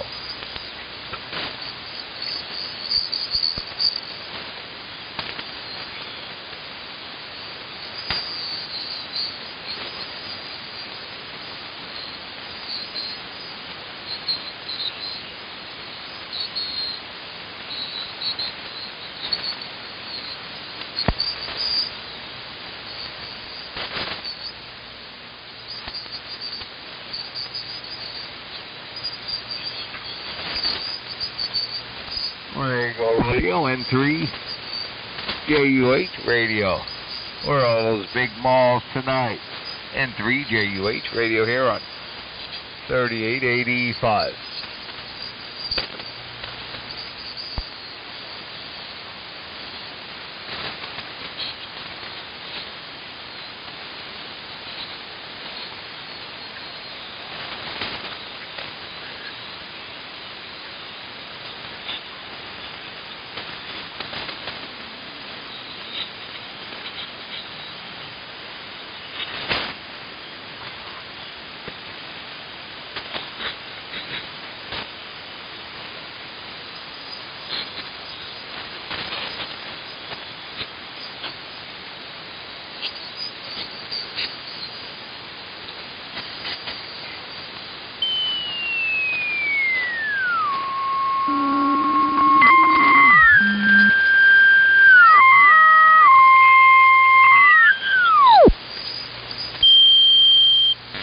OSQ 75.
There you go, radio. You have the N3 JUH radio here on 3885.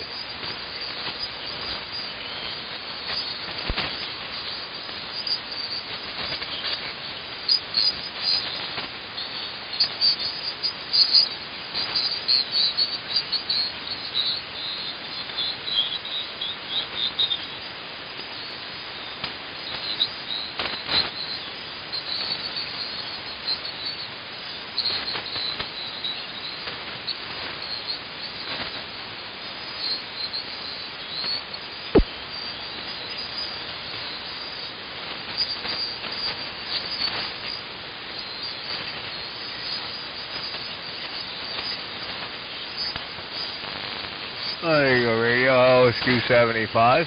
Q75. N3. JUH radio. The Q75. Q75.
275. 275 N3, JU8, radio.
Oh, 275.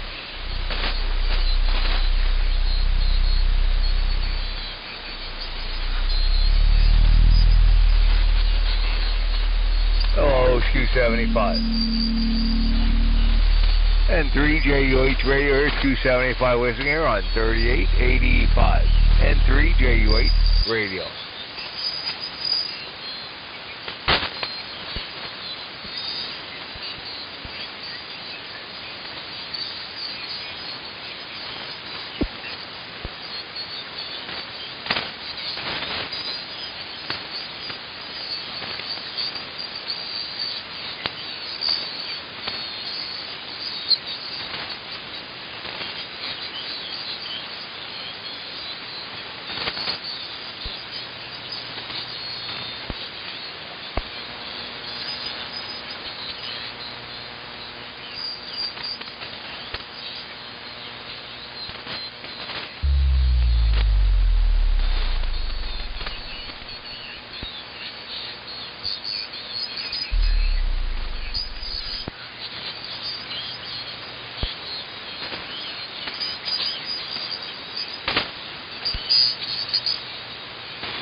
Wow, just don't get a shock. N3 JUH radio. Man, something's going on there. Yeah, man.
There you go, radio and JUH radio here on 3885. N3 JUH radio.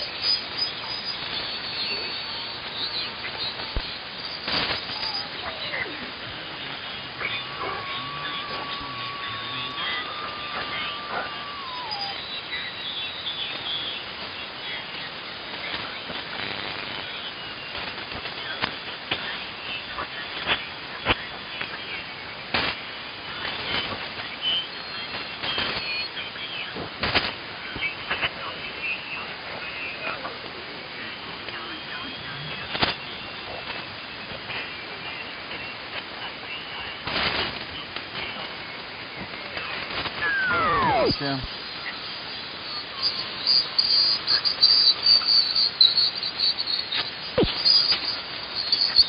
Yeah, I think I heard someone there in 3 JUH radio here from Bethlehem, Pennsylvania.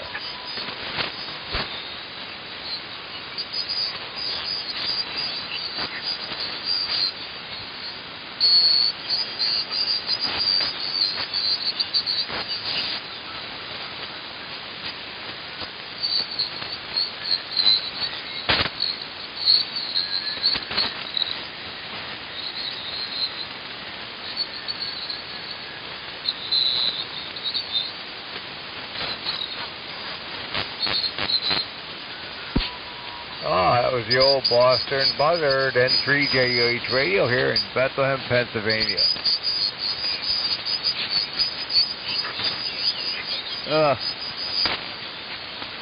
Where are all those big malls tonight? N3 JUH radio.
Go Radio.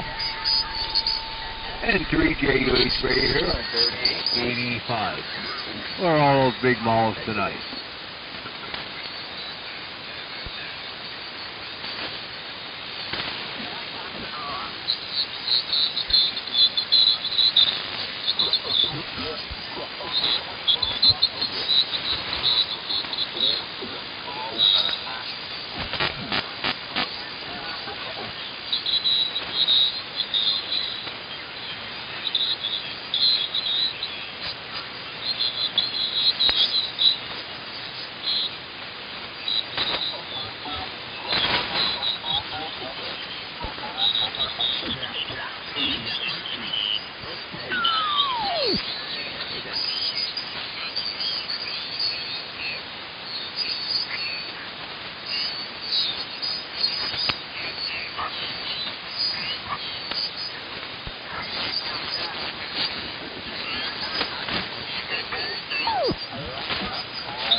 Yeah, N3JUH. N3JUH. I think it's Jim, but I'm not 100% sure. This is N1VIV in Connecticut.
Yeah, I think you hear someone in there, but it's kind of like rough copy tonight. So N3JUH is going to be clear and turn the old buzzard rig off here. N3JUH here in Bethlehem, Pennsylvania. 7-3 to you, gentlemen. N3JUH here in Bethlehem, Pennsylvania.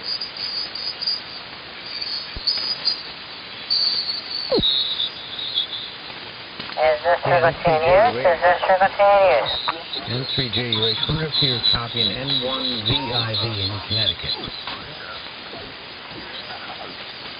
Oh, right here, VIV there, N3JUH radio. How you copying the old N3JUH radio here?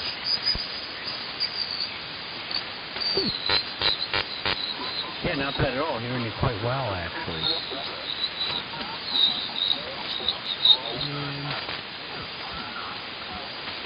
Trying to make sure everything's copacetic.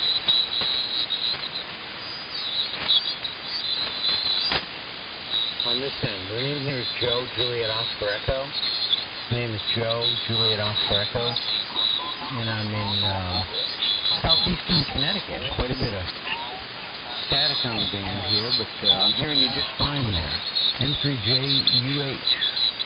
This is N1VIV. All right, there, N1VIV, N3JUH radio here. Okay there, Joe. Yeah, Jim here. Jim here in Bethlehem, Pennsylvania, running the old 30K2. Yeah, you're sounding good. There's a lot of static on the band. I think there's time bearers. I don't know.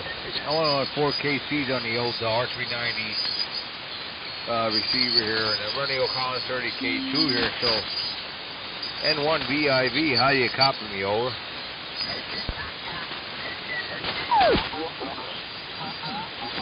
Yeah, very good, Jim. Well, you're solid 20 over 9. So we're hearing you just fine. And I'm not sure I'm familiar with that transmitter.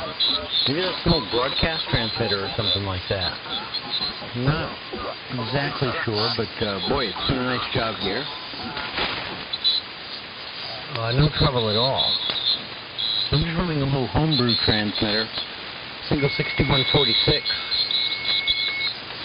and making about 10 watts to drive a linear up to about 180 watts. So that's the story here. Let's see how we're making it. N3JUH. This is N1VIV. Yeah, very good. N1VIV, N3JUH. That's calling 30K2. That's about 250 watts. The 30K one, but this is the old commercial version of it. This was an airport beacon transmitter which I got from K4OZY down in South Carolina, North Carolina or something. He brought it up here. I paid him and everything, and it looks like the old 30K one, but it's has a little more knobs on the front of it. The old 4125 with a pair of 75 TH modulating in there. That old 6146 rig is sounding good with the old 180 watts. Sounds good there. And I'm hearing some side betters. I don't know if I'm getting over that, but I just have a dipole up here about 35 feet. So with the old ladder line, and it looks like it's working okay. And I can look at the old 4125. It's got a glass window there. You can watch it. Hello, and it modulate. You can kind of like see the structure behind the plate reflecting on the old orange plate. But yeah, there you go, there, Joe. So N3JUH. Yeah, it's sounding good though. Back over to you.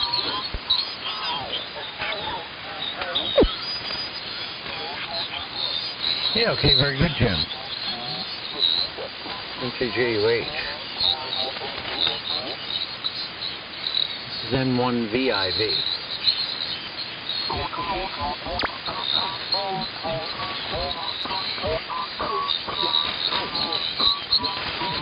All right. I think that seems pretty good. And sorry, I was just looking at the meters here a little bit. Very good on the 30K.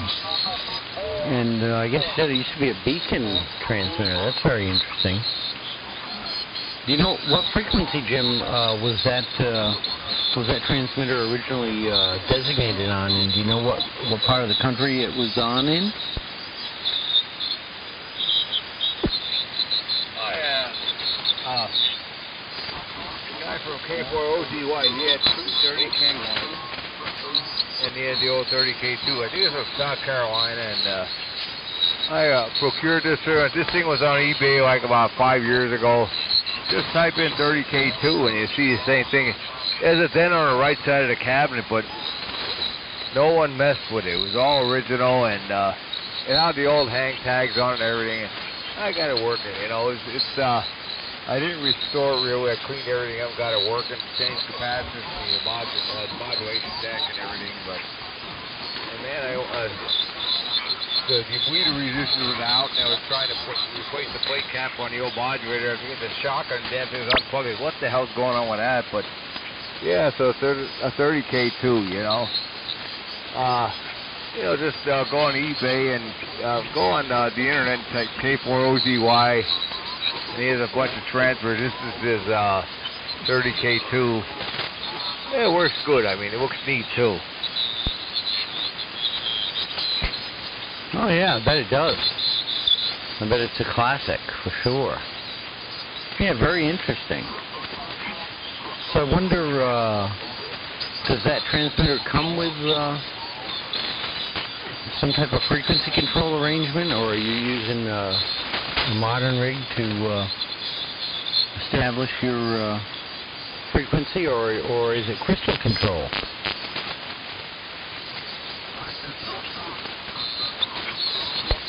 The VFO is a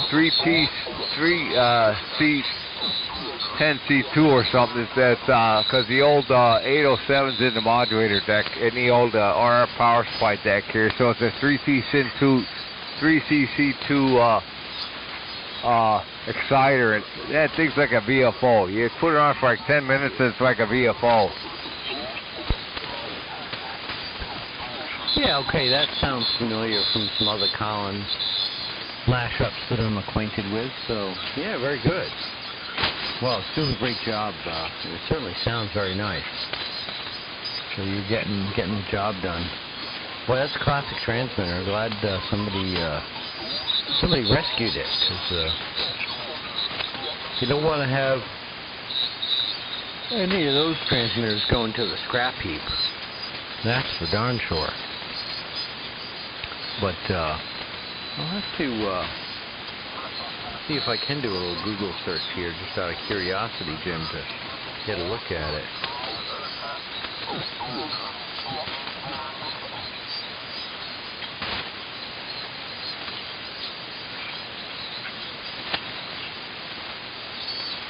I'm just typing it in here with my old finger. So.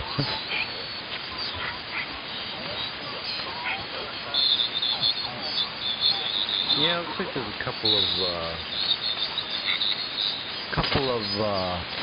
YouTube videos there. Yeah, very interesting.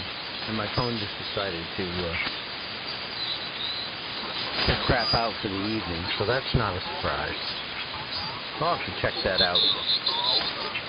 But nice to run into you, Jim. I just heard you calling. I figured I'd give you a quick shout. I was considering getting things squared away and tuned up here for tomorrow morning's AM carrier net on 3835. So I need to get to bed because I got to get up fairly early and run the net, and I'm already yawning, so that's not a good sign. So I'll send it back to you for final there, Jim, and then I got to run. But you have a wonderful evening there in Bethlehem, Pennsylvania. N3JUH. I'll listen out for your final. This is N1VIV. Yeah, very good. N1VIV, N3JUH, right. Yeah, I always wanted to get on the old military radio network because I had the old BC610C here, and the mod transformer went out, so I'm looking for another mod transformer for a BC610. But that's the way it goes. It's a really neat looking rig, I'll tell you what. The transformer just went out, the mod iron went out, but there you go, Joe. But thanks for coming back to me, and the old 6146 with the 180 watts there is working very fine. This is only like about 250 maybe, and it works good. That's from 1947, so there you go. But it's kind of like you look at the old 4125, it's a little orange in the face. But, and I run the old transmitter through a Johnson kilowatt matchbox with the old 450 ohm ladder line up flat 35 feet. So it's kind of like a pitchweak antenna. I'd like to get like two of them, one at 75 feet and one at 35 feet, and just, switch between them. But, that's not going to happen. But, it works okay. The bankers have been good the last 2-3 months. So 7-3's there, Joe. Thanks for coming here, and then I was going to shut this crap up, and I heard you in there, but you sounded great on your radio there. So N3J is going to be clear, and you have a good night. Yeah, very good. Thanks, Jim. You take care as well, and we'll look forward to catching up with you some other evening for sure. 7-3 for now, N1VIV. Yeah, you have a good night. 7-3 there.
There you go, radio, and 3, JUH radio.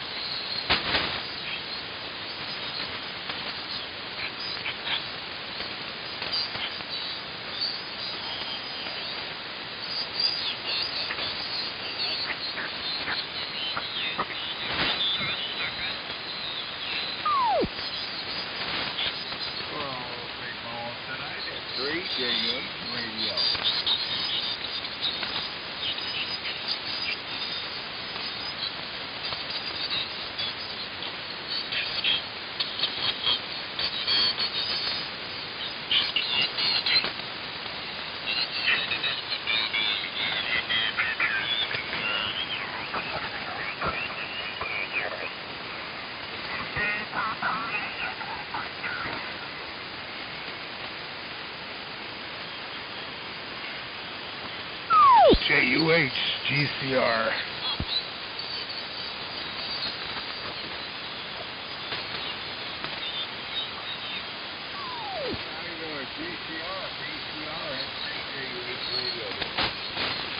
N3JOH WB2G.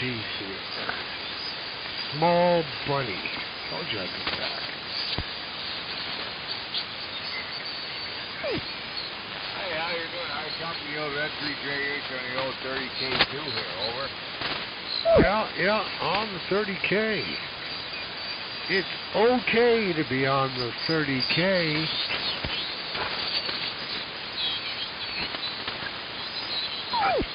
Yeah, but I'm on the airplane calling out for a BC610 modulation transfer. I'm moving one up to the old BC610 transfer, over. Yeah, you said that. I was going to suggest that you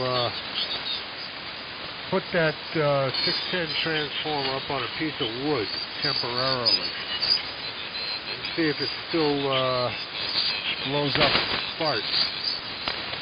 Because you might just have a short to the core. If you have a short to the core and you put it up on a insulator, it'll still work. Over. I did. I set it on a block of wood there. We worked. And you know what? I would put 100 volts on the old primer, that secondary. And I got 59 volts on one side of the old 68.1 on the other side. So that's kind of close. If you look at the modulator, that's like a dummy when it just doesn't modulate. Yeah, all right. Well, what you gonna do? You got two choices.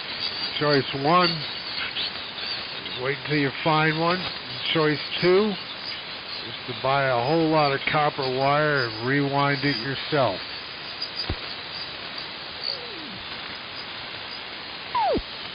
Yeah, I gotta rewind that, but you know what? I was gonna sit in the oven and I had it 180 degrees in the oven. I wasn't about to do it. When you put it upside down, you have the old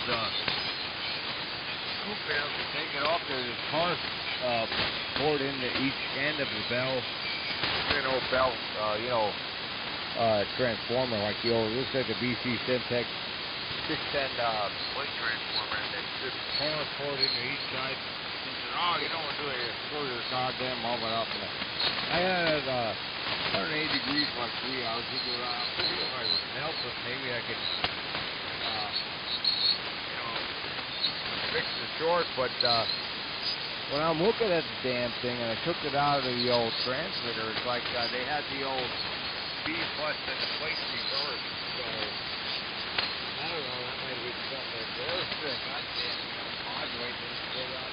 50 watts of modulation, but it was working. And one night I had the old audio way down up, and all of a sudden it doesn't modulate anymore. It's just like flatten it out. But it doesn't, as long as you don't modulate, it doesn't do anything. And modulating 200 mils is okay. The old 100 pH you get a little orange in the face, but it goes higher than that, just fix the old breaker off there. But yeah, I don't know. I'll fix it.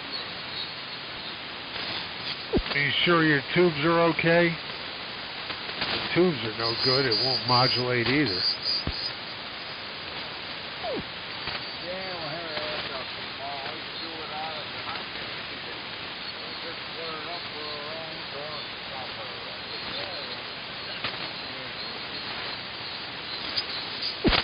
Yeah. Well, they do come up every once in a while, but I'm not sure what you're going to do on that one. I'm not sure what you're going to do. It's going to be a little bit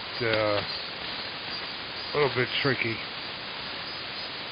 A little tricky there to fix it. Yep. Well, rewinding is something of an option, you know. It is. It's not impossible. Yeah, you'd have to get it hot. Suck that tar out of there. You'd have to do it. You would. You'd have to get the tar out. You'd have to get a hacksaw out, cut off one end of the copper, count up the windings, see how it was done. You gotta pull it out. You gotta rewind it up. on a form, on a bobbin, and you got to put the laminations back in and fill it back up with the tar. I pulled the tar out of a transformer before. What I did is I took the desoldered the end. In your case, you can just unscrew it. Put it up on a couple of bricks on top of a pan in the oven. And let it drip out. And it worked pretty good. N3JUH. W Bear 2 GCR, Small Bunny, New York. Over.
Yep. Well, I think that darn good chance that Sussex will happen. Probably no more by May 1st. Looks like fewer people are dying. It's a good thing. We'll see. We'll see if we got a splash of nice hot weather. It might wipe the dang thing out. You can hope, right? You'd stand a good shot because there's going to be a lot of what they call pent-up demand. A lot of pent-up demand. Right there. Pent-up demand. There's going to be a lot of pent-up demand. People are going to show up at that Sussex Ham Fest. It's going to be bigger than last year, which was pretty darn big. Because there wasn't any near fest. Oh, there's going to be a lot of pent-up demand. You got a shot at it. Somebody there had 2 years ago now, had an RCA mod iron that was in the right class for that. Probably about the right size. That probably would have worked too. And you know what? Any mod iron that fits in the hole that has enough power handling, even if it's not the right ratio, is better than no mod. N3JUH WB2 GCR.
Uh-oh, the band just did a big shift. Are you copying me at all?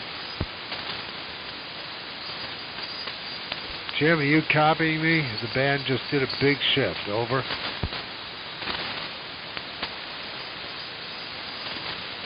There it went. Band just went away. Here 1 second, gone the next. N3JUH, WBT, GCR. Are you copying at all? Over.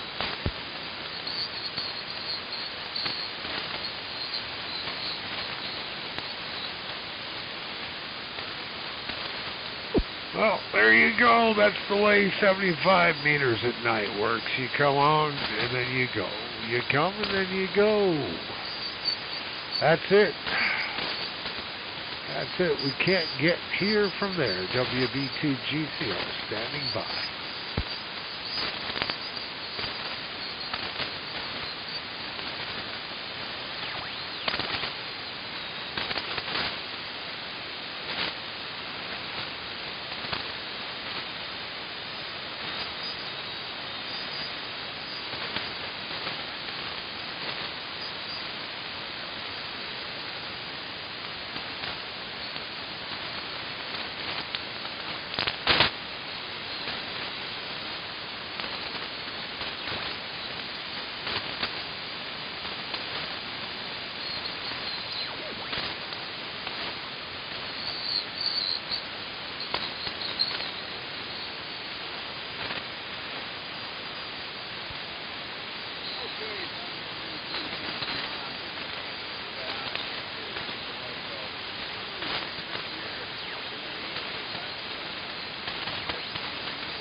RCA. Calling W1RCA. This is K4KYB calling.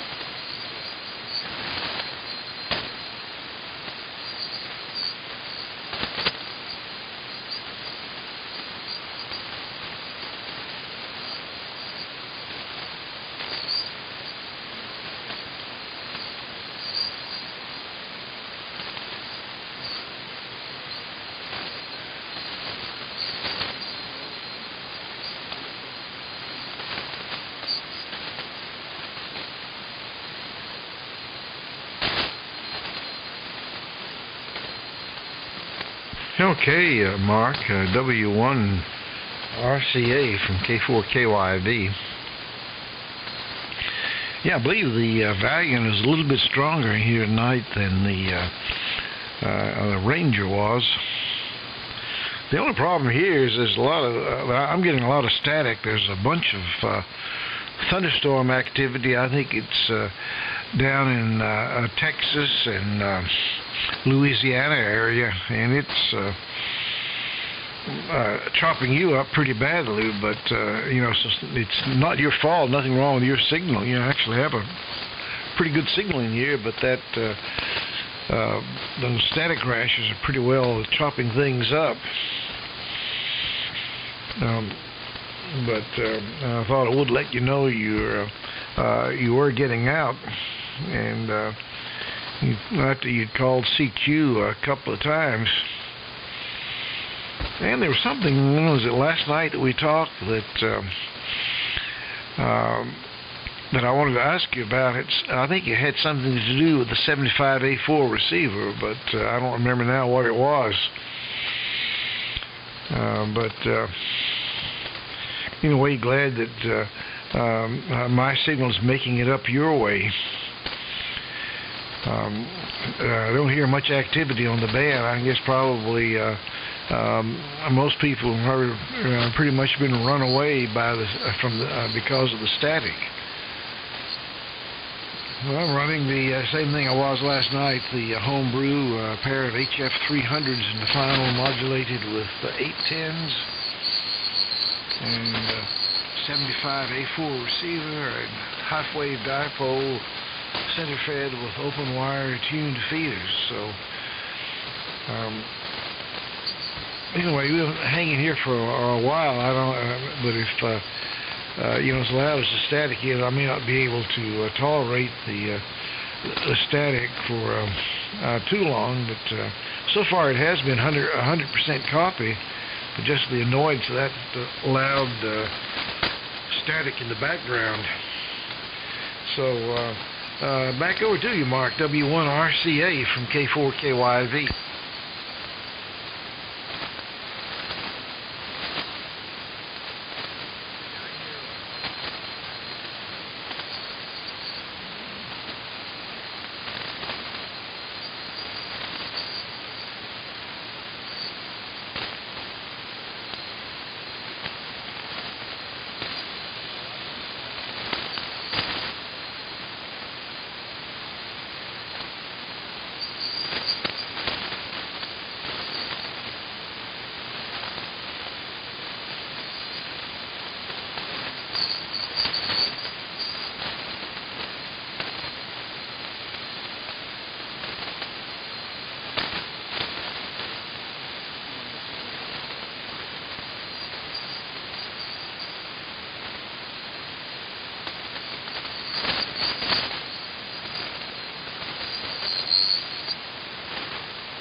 Okay, Mark, this is K4KYB, a solid copy, and it's you're putting a good S9 signal in here with the beverage antenna. In fact, that's quite a bit stronger than last night. I think propagation must be better because I don't think the difference in power from the Ranger to the Value 2 would make that much difference. I think maybe propagation's better, but that's annoying static is in there. And I've noticed lately, it seems like that most of the static that is on the band, much of the time I'd say, probably, maybe 60, maybe 75% of the time, when you get on here and there's lightning static, I look at the lightning map, and the activity is down in this part of the country, sort of in the southeast U.S., or else it's in, Texas, Oklahoma area, or maybe, as it is tonight, it's in Louisiana. But it seems that that right here in this part of the country is where probably 75% of the static on the band originates, and of course I'm right here in the middle of it.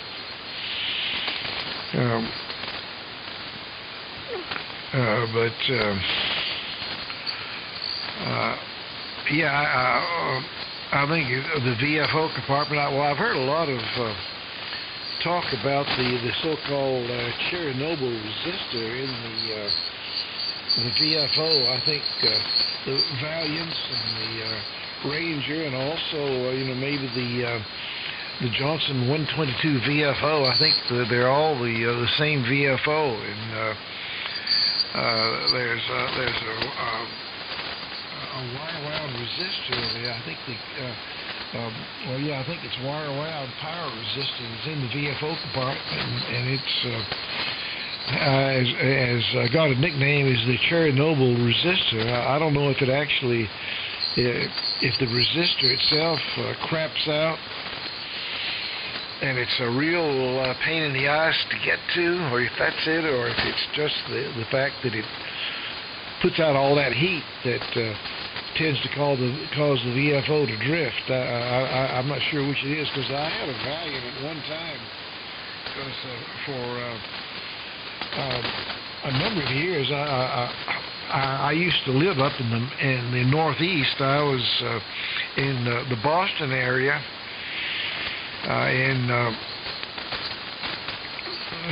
in fact, it was in Cambridge, to be exact. And I operated with a Ranger.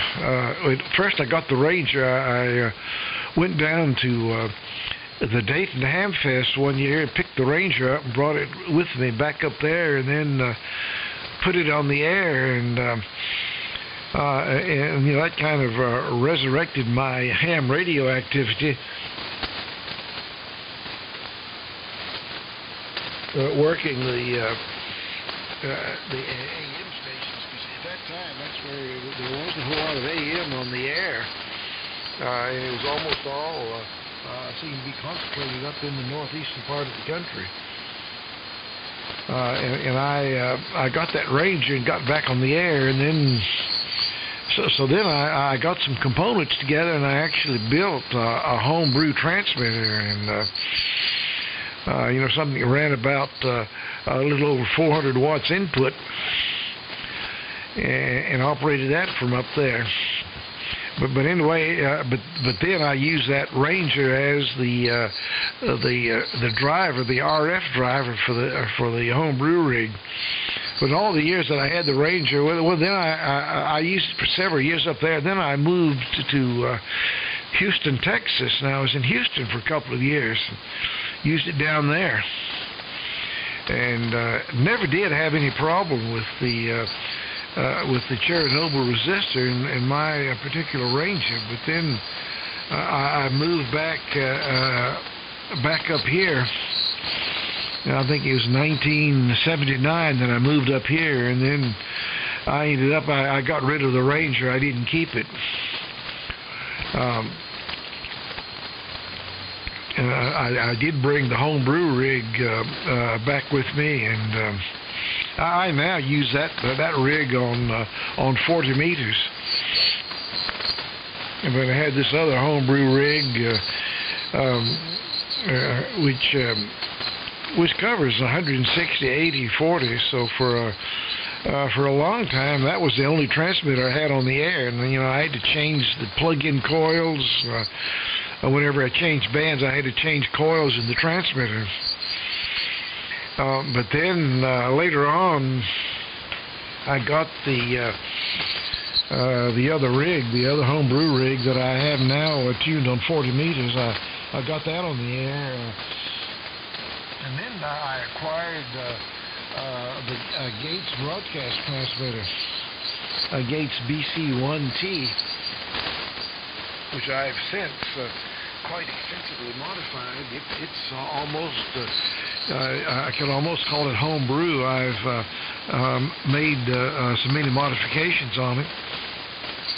And now the broadcast transmitter is parked on 160, and this transmitter is parked on 75, and then the other homebrew rig is parked on 40. So when I changed bands, I just changed transmitters. And the only other band that I have capability of operating right now is I have a little ICO 720, 730 modulator combination it's parked on 10 meters, but I haven't had that on the air. It's been well over 15 years, probably more like 20 years since I had that rig on the air. I just haven't been, I didn't work any 10 meters this last Sunspot maximum because it was seemed like it was such an anemic cycle. I never could catch the band open. So anyway, that's the story on the different transmitters that I have here. So W1RCA from K4KYV.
Yeah, W1 RCA K4KYV. Yeah, very good on the. I'm familiar with that Gates broadcast transmitter you're talking about. I think it was actually designed to be used at broadcast stations as a standby transmitter. I think it wasn't really designed to be the main, a full-time broadcast transmitter, but where I saw one was at Tim, WA1HLR. He worked at some station up in Maine, and I visited him up there.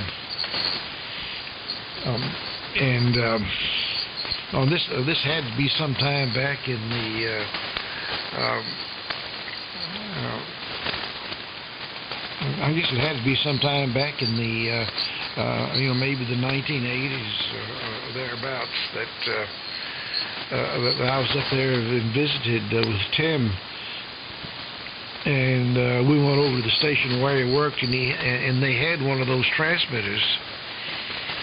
And I think he said later on, I seem to recall that he got the transmitter, that the station didn't want the transmitter anymore, and he got it. And I don't know if he, whatever happened to it after that, but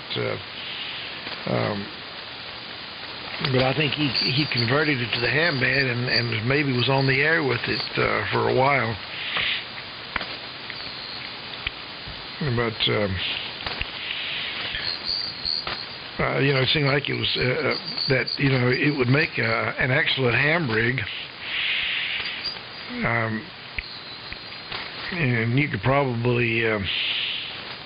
Well, I guess it's probably similar to my homebrew. The homebrew rig that I use on 40 meters, that rig uses a pair of 8005s in the final, and it's modulated with a pair of 838s. And both of my homebrew transmitters use a push-pull final with plug-in coils and link coupling.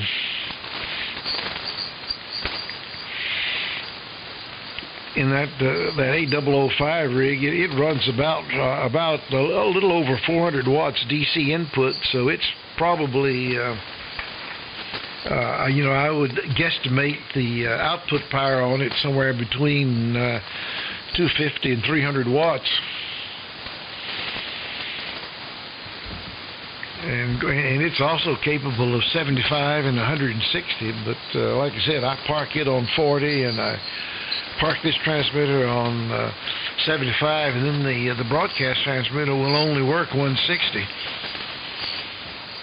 So when I change bands, I just change transmitters rather than retuning any of these transmitters for another band. And the Gates broadcast transmitter is, I sometimes call it the hybrid Raytheon Gates, because I replaced the original speech amplifier and audio driver, and that Gates transmitter was a circuit board.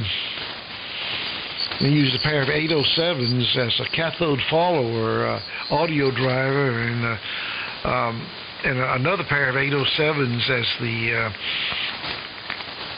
in the speech amplifier that drives the 807 cathode follower. And that thing worked, but it would flake out about every, I don't think I ever had that thing running more than a month before something flaked out on it. It was constantly an intermittent headache trying to keep the thing going. So finally, I had this audio driver section taken out of a Raytheon RA1000. And I had picked that up at a Hamfest from a friend of mine that had it sent to the Hamfest, and I picked it up, and it's three fairly heavy separate chassis bases, as opposed to the stock Gates audio driver circuit. That was that one circuit board, about an 8.5 by 11 inch circuit board with the tubes mounted on it, and tubes, vacuum tubes and circuit boards just don't go together anyway. The constant heating and cooling cycle of the tubes eventually causes problems with the printed circuit board, and this the one in the gates is notorious for the power resistors in the circuit heating up and eventually burning a hole in the circuit board material. But anyway, that thing was such a pain to keep operation that I pulled it out, and then I installed. I was able to get all three of those chassis bases into the cabinet of the BC1T, and so now it uses a pair of 845 triodes transformer coupled to the 833As, and it drives it much better than the original driver, and it's been probably 5 years since I made that modification, and it's never given me a minute's trouble. I've never had to do any troubleshooting on the thing. So that's why I call it the Raytheon Gates Hybrid. But I've made a number of other rather extensive modifications on that rig as well.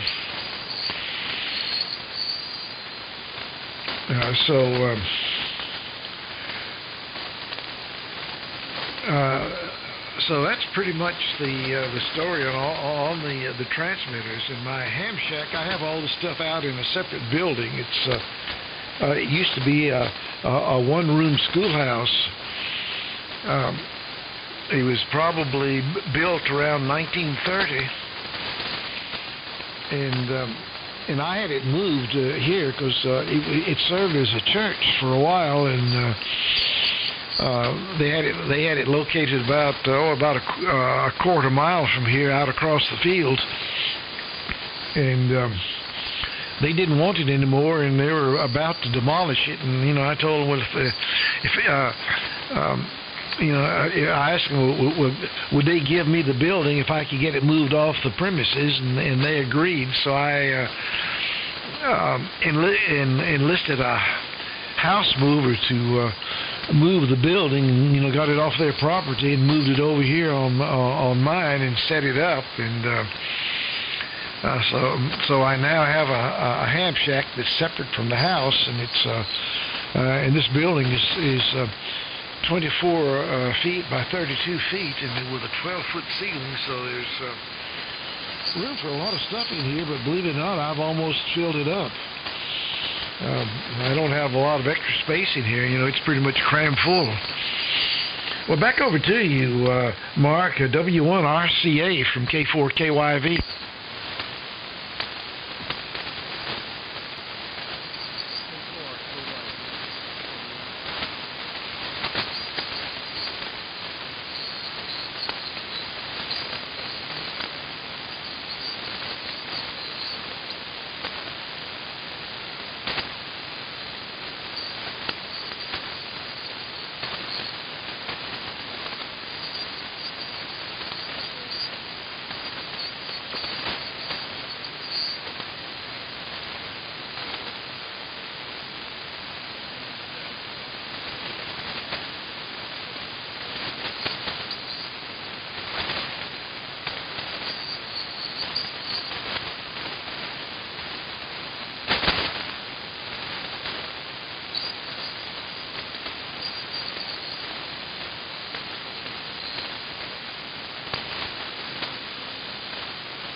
Yeah, K4KYB returning. Yeah, I spent a little bit of time out in California myself. I never set up a ham station when I was out there, though. But I was up in the Monterey, California area, and I remember it was a very nice locality, but also a very expensive place to live.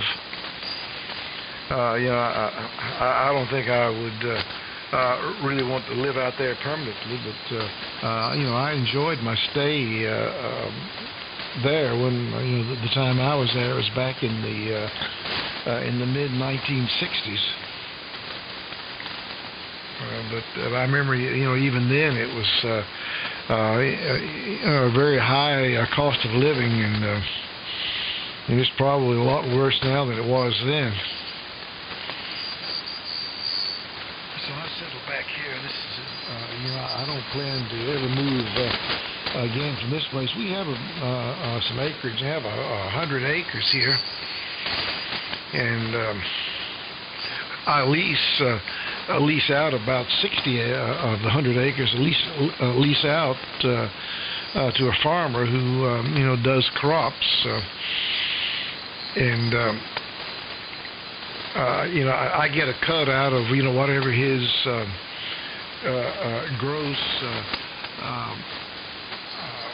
harvest. I get a cut out of the harvest every year. If he does well, I do well, or if he has a poor year, I get a poor year. But it pays for the it pays the insurance and the property tax on the place, and usually a little bit left over for some of the maintenance. So the place is basically self-sustaining or self-supporting. So I don't have to dig into my own personal income to maintain the place.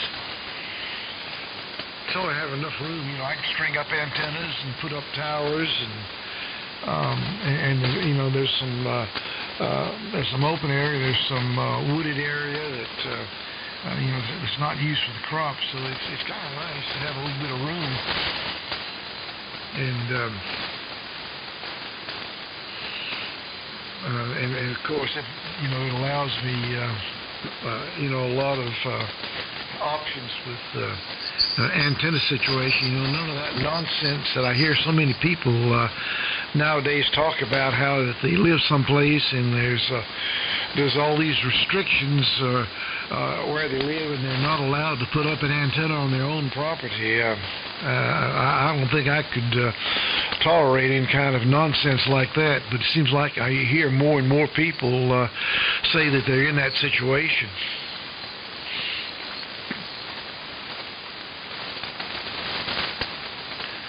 So the radio project that I'm working on right now is I have one more set of guy wires that I need to replace on the tower. It was about 2 years ago that I replaced the top set. I put this tower up in 1981. Actually, yeah, it was. I started in 1980. It was 1981 when I got it up.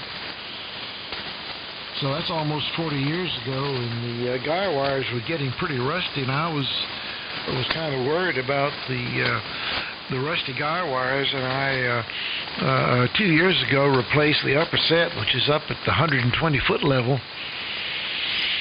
And then back and this fall, I replaced the ones at the 90-foot level.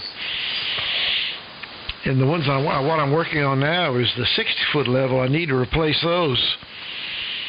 I have another set at 30 feet, but I don't think I'm going to bother with those, because they look like, it looks like the lower set of guy wires are not all that badly rusted. For some reason, the higher up that it goes, the rustier the guy wires. And the ones at 30 feet, still look like, I think they're going to be okay for a long time to come.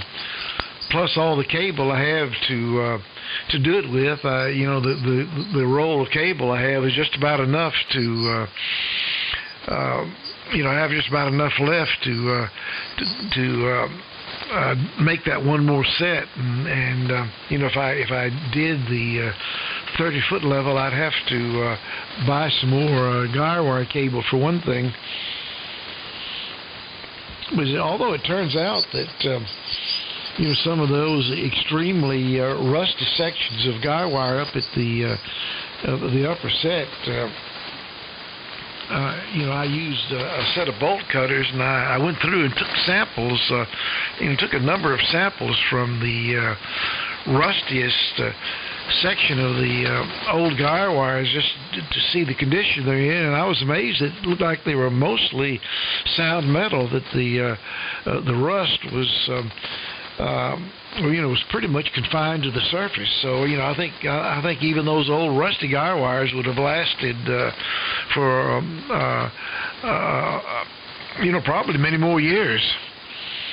But I was just a little bit leery when I saw how rusty they were, and I bought all the cable to replace them with. So I decided, even though it looked like that the ones I replaced were not imminently ready to fail, I thought, I've got the cable. I need to go ahead and replace them anyway. So I still have that one set that's up at 60 feet to do, but I'm having to assemble them because the guy wires in this tower are broken up every 19 feet. So I'm using Johnny balls or strain insulators to break up the guy wires, and which I assemble on the ground. Then once they're assembled on the ground, then I get them up on the tower. So I'm right now beginning to do the assembly work for that 60-foot set. All my antenna here, I don't have a sprig of coax in any of my transmit antennas here. Everything is fed with open wire line, and it's all homemade open wire line. The line that runs from the shack out to the base of the tower, that one operates as an untuned feed line, without standing waves, and it's according to the calculations, the surge impedance is 438 ohms to be exact.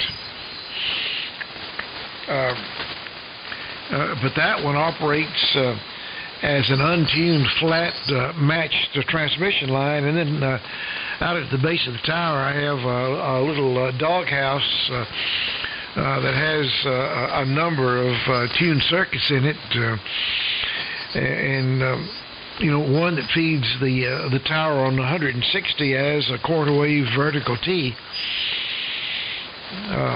And then the tower itself is insulated. It's on a base insulator that I salvaged from a fallen broadcast tower.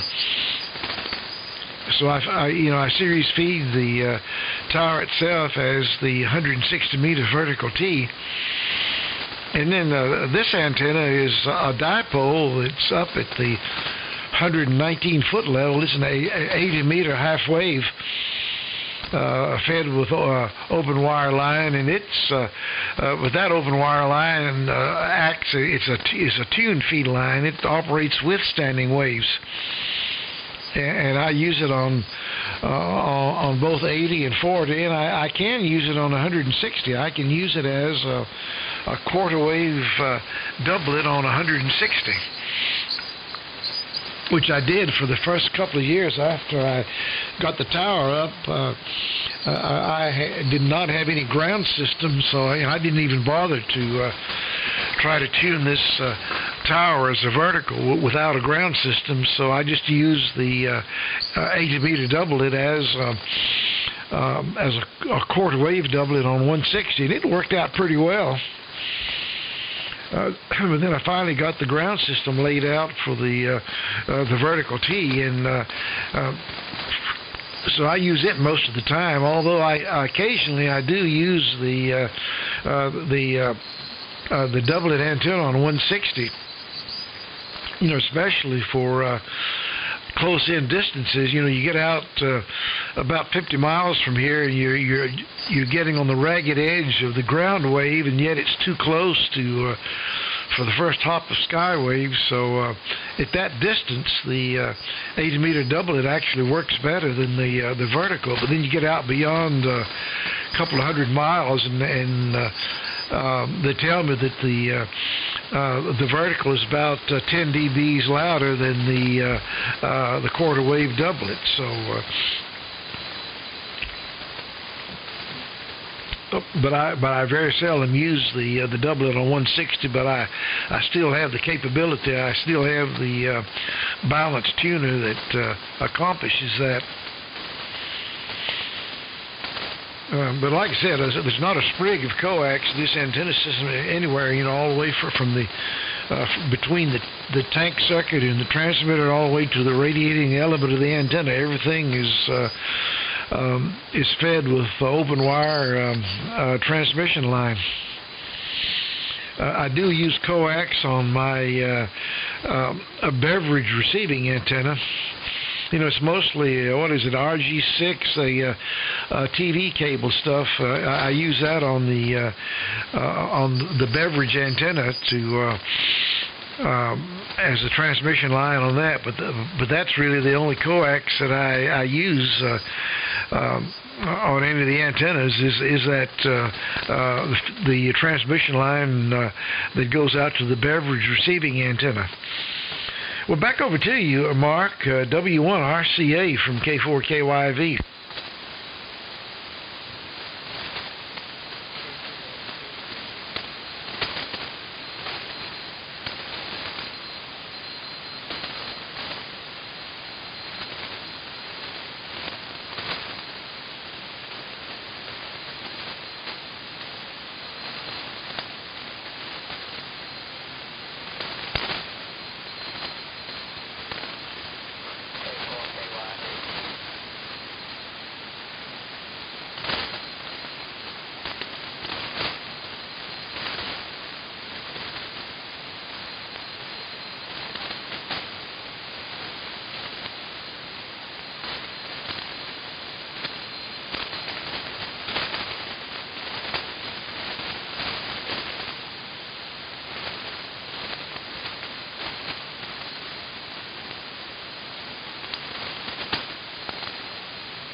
Okay, Mark, very good from K4KYV.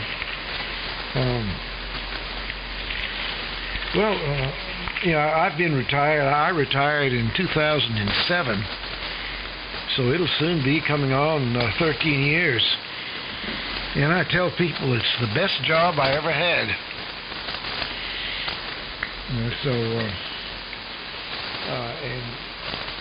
And I was happy to move here, and where I could put up the tower, and and have all the room for antennas that I want. The only thing is I am somewhat limited in things like the if I wish I could put up more beverage receiving antennas, but I have to stay out of the farmer's way.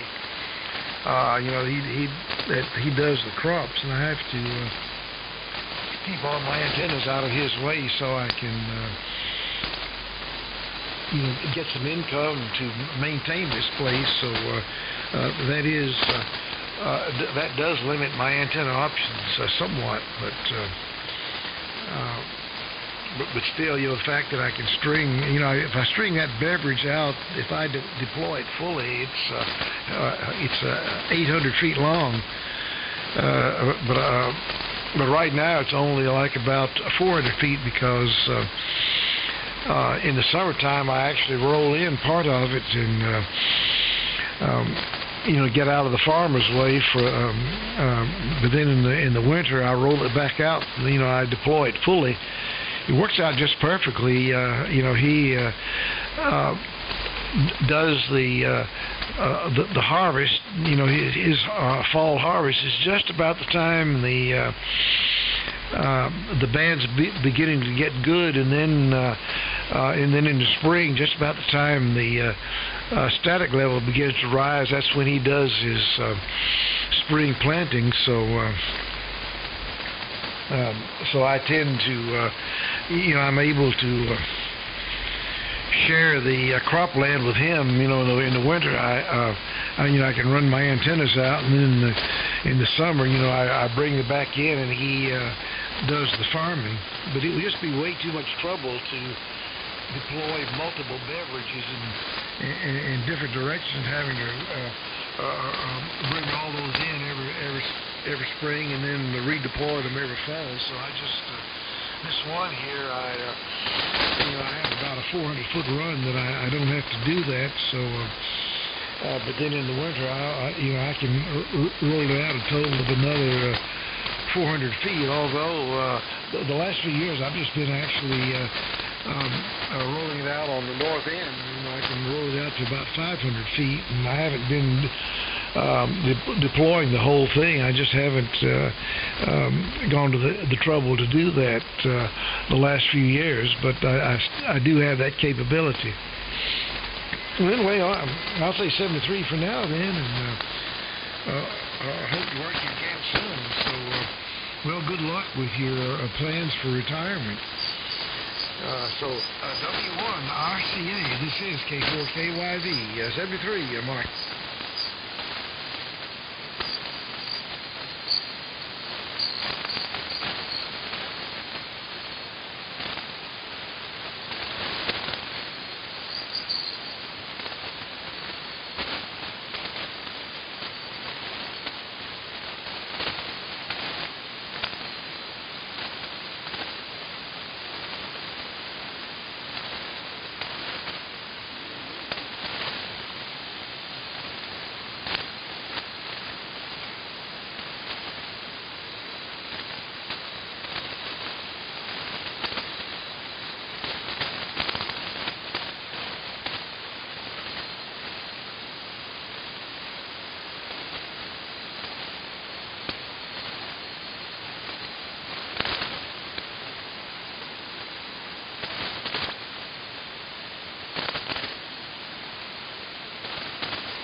Kilo Delta 4, Uniform Mike, Uniform, monitoring 3885.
Delta 4, uniform Mike, uniform.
K84UMU.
This is K9YQQ, Kilowatt 9 Yankee, Quebec, Quebec. Listening 3885.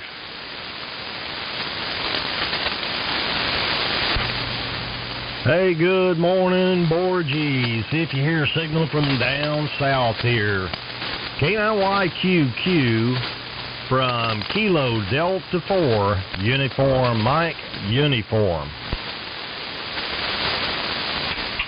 Well, it's been a long time, Dan. KD4UMU, K9YQQ. Good to hear you. I couldn't sleep this morning, so I decided to come down here and fire things up. I think the old military net is going to start up here, isn't it, pretty soon? I don't know. Maybe I got my days wrong or times wrong or something. Anyway, walked outside, got the newspaper for my lovely wife. She really enjoys the Sunday paper, but boy, the flyers are pretty thin. The paper is not very thick. Hasn't been for the last couple of weeks. Nobody's advertising because nobody's going out. Hope you're doing well. We're holding up here. KD4UMU, good to hear you. K9YQQ. All right, very good there, Borgie, very good. And yeah, you know, it's been the same thing down at the post office. Normally, all of that bulk mail going through. Of course, that's the mail that everybody calls junk mail. Anyway, the bulk mail is way down. So I've actually had time to work on the machines down there at work because they're not in there running all of that junk on the machines. So that's been pretty good.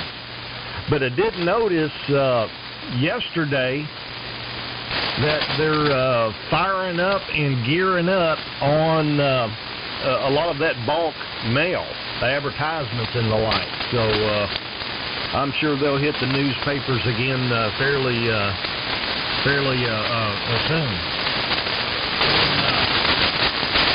Yeah, it's been it's like I say, it's been nice being able to go in and actually be able to get something done on the machines in the morning instead of waiting on the operators to vacate the premises. But yeah, they. Boy, Borgie, I could go on and on about how inefficient they run that place down there. But anyway, yeah, the old military radio net was yesterday. That's on Saturday morning. And they try to kick it off at about 5 o'clock. But the band has not been in great shape, especially yesterday. No communications on the first bounce within 500 miles. So the band was super long. And evidently that's not the case this morning.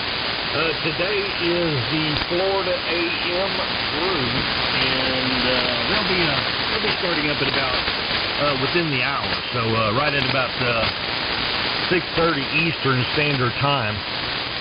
So less than an hour they'll be cranking up down in Florida there. So by the sounds of it, they may have some better success this morning than the other guys did yesterday.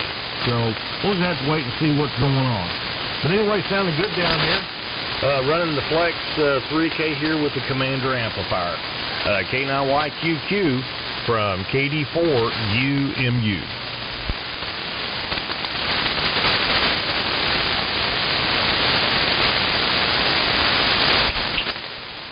Well, I heard somebody breaking in there. It might have been BYD, KD4UMU,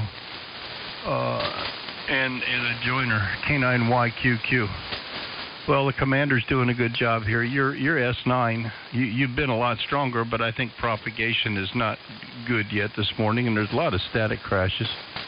We're testing a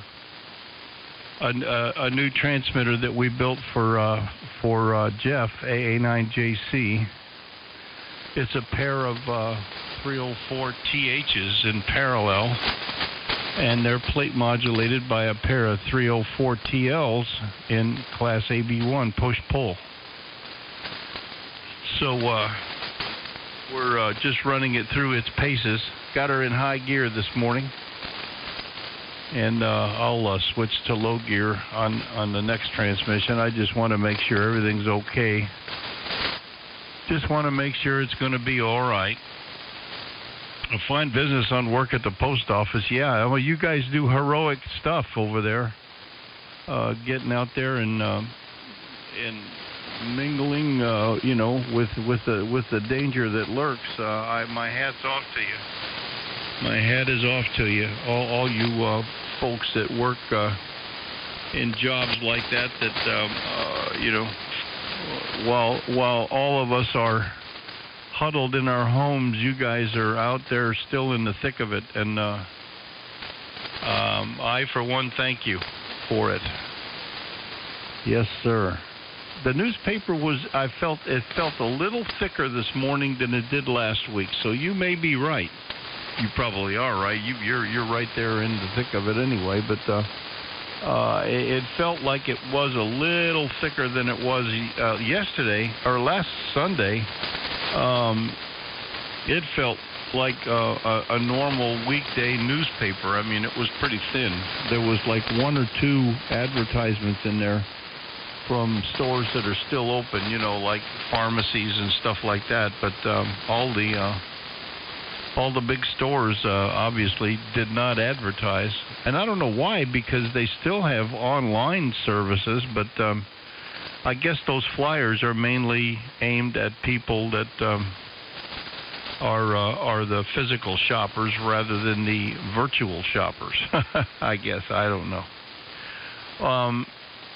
Maybe you copied the person who was wanting to join us. Oh, and thanks for straightening me out on the military net. Yeah, in the back of my mind I knew that, but I get things confused sometimes. Anyway, I think it was Big Yellow Dog, but it was too far in the noise for me to hear. So I'm going to turn it back to you, Dan, but drag your feet and see if that's who it was, or see who it was. KD4UMU, K9YQQ. Actually, that was Steve, W2BNY there in New York. Steve, go ahead and pick it up and make one and send it down my direction. W2BNY from KD4UMU.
right. Very good, Steve. Very good. And, well, you know, as far as the stocks go on JCPenney and companies like them, I'm going to guess that they were pretty much in financial dire straits before all of this had taken off. You know, kind of like Sears and stores like that. These large mall retailer stores are really taking a beating. You know, because you better stay up with the times if you're going to make it. You know, you better be network linking and all that kind of stuff, and you know, it's just not real cost effective to keep large stores like that up and running. You know, especially with a competitive market out there, and a lot of people want to see the good deal, you know, and hopefully here after all of this, instead of you know, the cheaper, better deal that a vast majority of people are going to be looking at American made, and those mom and pop shops that can make American made goods and distribute it via you know, whether it be Amazon or the post office or FedEx or whatever. That's gonna get a lot of these mom and pop shops up and running, I do believe. So you know, there's a lot of times when you know, when I'm looking for something on the internet, I'll of course put out the nomenclature of what I'm looking up, and also add the extension "Made in the USA" on my search. So that way, you know, there may be stores locally that are selling USA-made stuff, but that's a good way to look and go find that stuff, and that's usually what I do. Well, anyway, Borgie, the 304 rig is sounding very good down here. The signal is about S9 up to 20 over, so the band is pretty flexible right now on the short and long distance, so it is wavering back and forth. We've had some different solar conditions going on to where the 10-meter band has been having openings, so I have not made any contacts on the 10-meter band yet, but it seems like maybe when all of that's going on, I'm either cutting grass or watching TV, I guess. So, you know, don't live in the ham shack on this end. But 304 certainly sounds like it's doing exactly what it's supposed to do there. So anyway, with that, see Steve running 41 degrees up there. We're about 40, it says 42 degrees here this morning, but I suspect it's probably a little cooler than that. But anyway, Borgie, here she comes. K9YQQ with W2BNY. Borgie, pick it up. KD4UMU. Okay, real good. KD4UMU and the group K9YQQ. Well, good morning, Steve. I'm sorry I didn't recognize you. You said you called very quickly, and I heard big and I heard the B, and your voice kind of sounded like a fella that's in Massillon, Ohio. And I think he's at 2 also. Big Yellow Dog, but BYD. Anyway, good morning to you. Good to hear you. I copied probably 80% of what you said. The static crashes took you out. Sometimes there's a lot of noise here, a lot of storm type noise, and we're trying to fight that a little bit. So yeah, I know the newspapers were failing before this whole thing started, which is a shame. And I hope they survive. I certainly do, because for my wife's sake, she really enjoys looking through that Sunday paper. I mean, she has a system. she organizes those flyers in the order that she wants to look at them, and she puts them neatly backward when she's done. And when that newspaper goes out to the recycle bin, it's in exactly the same order as it was when it was delivered. It's unbelievable what she does with that. I don't know why, but she's very detail-oriented when it comes to her newspaper. And don't mess with it. Don't you dare mess with it. If you want to look at a flyer, you either wait till she's done and be sure and put it back where you found it, or you ask politely and she'll give you a dirty look and say, well, if you've really got to look at it now, I guess you can, but I love her to death. I just love her to death. I don't know what I'd do without her. I sure don't. Anyway. So I hope the newspapers survive, and I hope the mom and pop survive too. Everybody is looking for a bargain, and a lot of times the bargain isn't the best idea. A lot of times, if you can buy a Giegel at a big box store for $100, and at your local store it's $105. Everybody says, "Well, I'm gonna save the $5." But if anything ever goes wrong with it, if you need some personal contact, if you need to ask a question, if you need to do something about it, that guy at the local store is going to bend over backwards to make you happy. The guy at the big box store doesn't care whether you're alive or dead the next day. He made his sale. It got delivered. It's over. You got a problem? Go to the factory. I don't want to talk to you.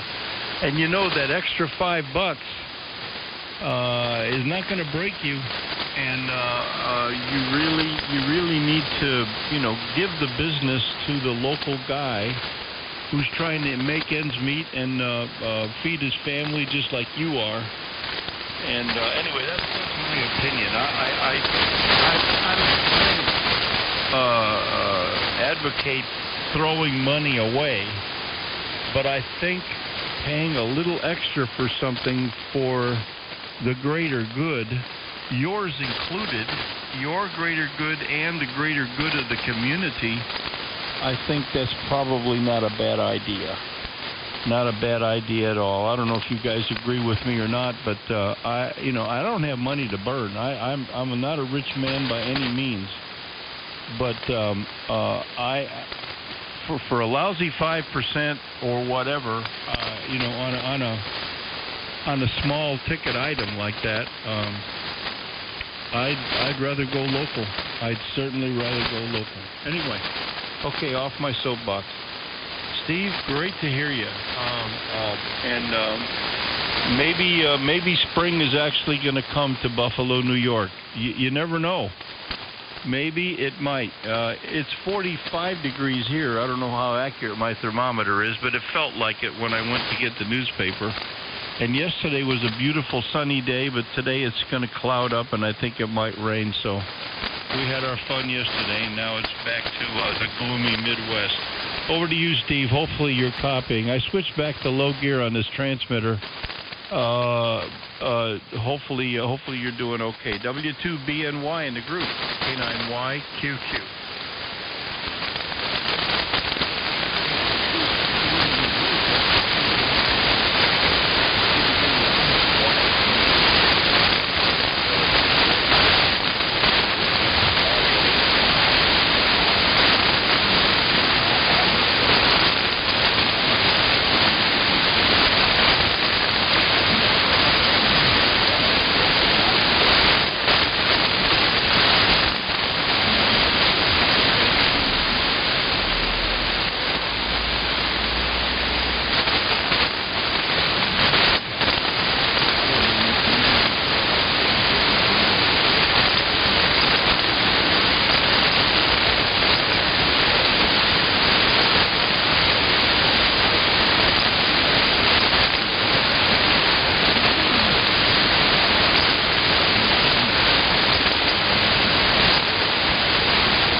Very good, Steve. Very good. And yeah, it's a shame that a lot of those businesses are going to go under. But the bottom line is if your business has stayed up with modern technology and the desires of the consumer market, then it will do fine.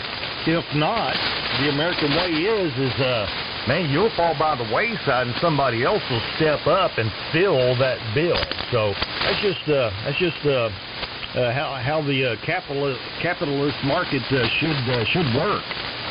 And yeah, as far as the newspapers go, Borgie, they will do fine if, and this is a big if, is if they remain politically unbiased. And sitting and reading, say for an example, the Courier-Journal here in the Louisville area, well, man, I'll tell you what, they are seriously politically biased. You know, partisan politics in each and every article and how they're reporting that. And you know, just like the major news networks and stuff, they're getting called out for their partisan reporting. And I thought it was kind of neat yesterday. You know, I listened to the local governor of the state when he does his brief at 5, and then usually the president will come on at 6 o'clock Eastern Standard Time and have his little brief of what's going on. But anyway, he gives these partisan reporters credit for doing what they're doing, you know, and as far as you know, not reporting stories accurately. And he actually propped up one yesterday, the Washington Post, and he gave those guys accolades for accurately reporting on some of their articles yesterday. So, you know, maybe that's the wave of the future and the thing that'll keep these papers going. You know, more and more people are seeing the news agencies for what they are, and they don't like it. And so those stocks and stuff of those news agencies are going down. So you know, they gotta drop the you know, we're gonna pull for this guy. Or we hate this guy, and we're just going to make him look bad at every opportunity that we can, you know. So they need to drop all that. Just accurately report what's happening, and that's what the American people want. They don't want partisan news, so as it were. So anyway, Steve, the DX100 and all that's sounding very nice down here, so not bad at all. And Borgie, when you dropped the power back, instead of 20 over, you were 15 over on the peaks. So just a little slightly weaker signal, but otherwise still holding in there quite nicely. And you know, Borgie, through all of talking about work, all through March and about the first half of April, I was doing a fill-in job. One of the guys that did the blue collection box repairs and key lock changes and all that, he had taken off and went to Japan for the month of March. So they asked if I would fill in for him, and of course I said yes.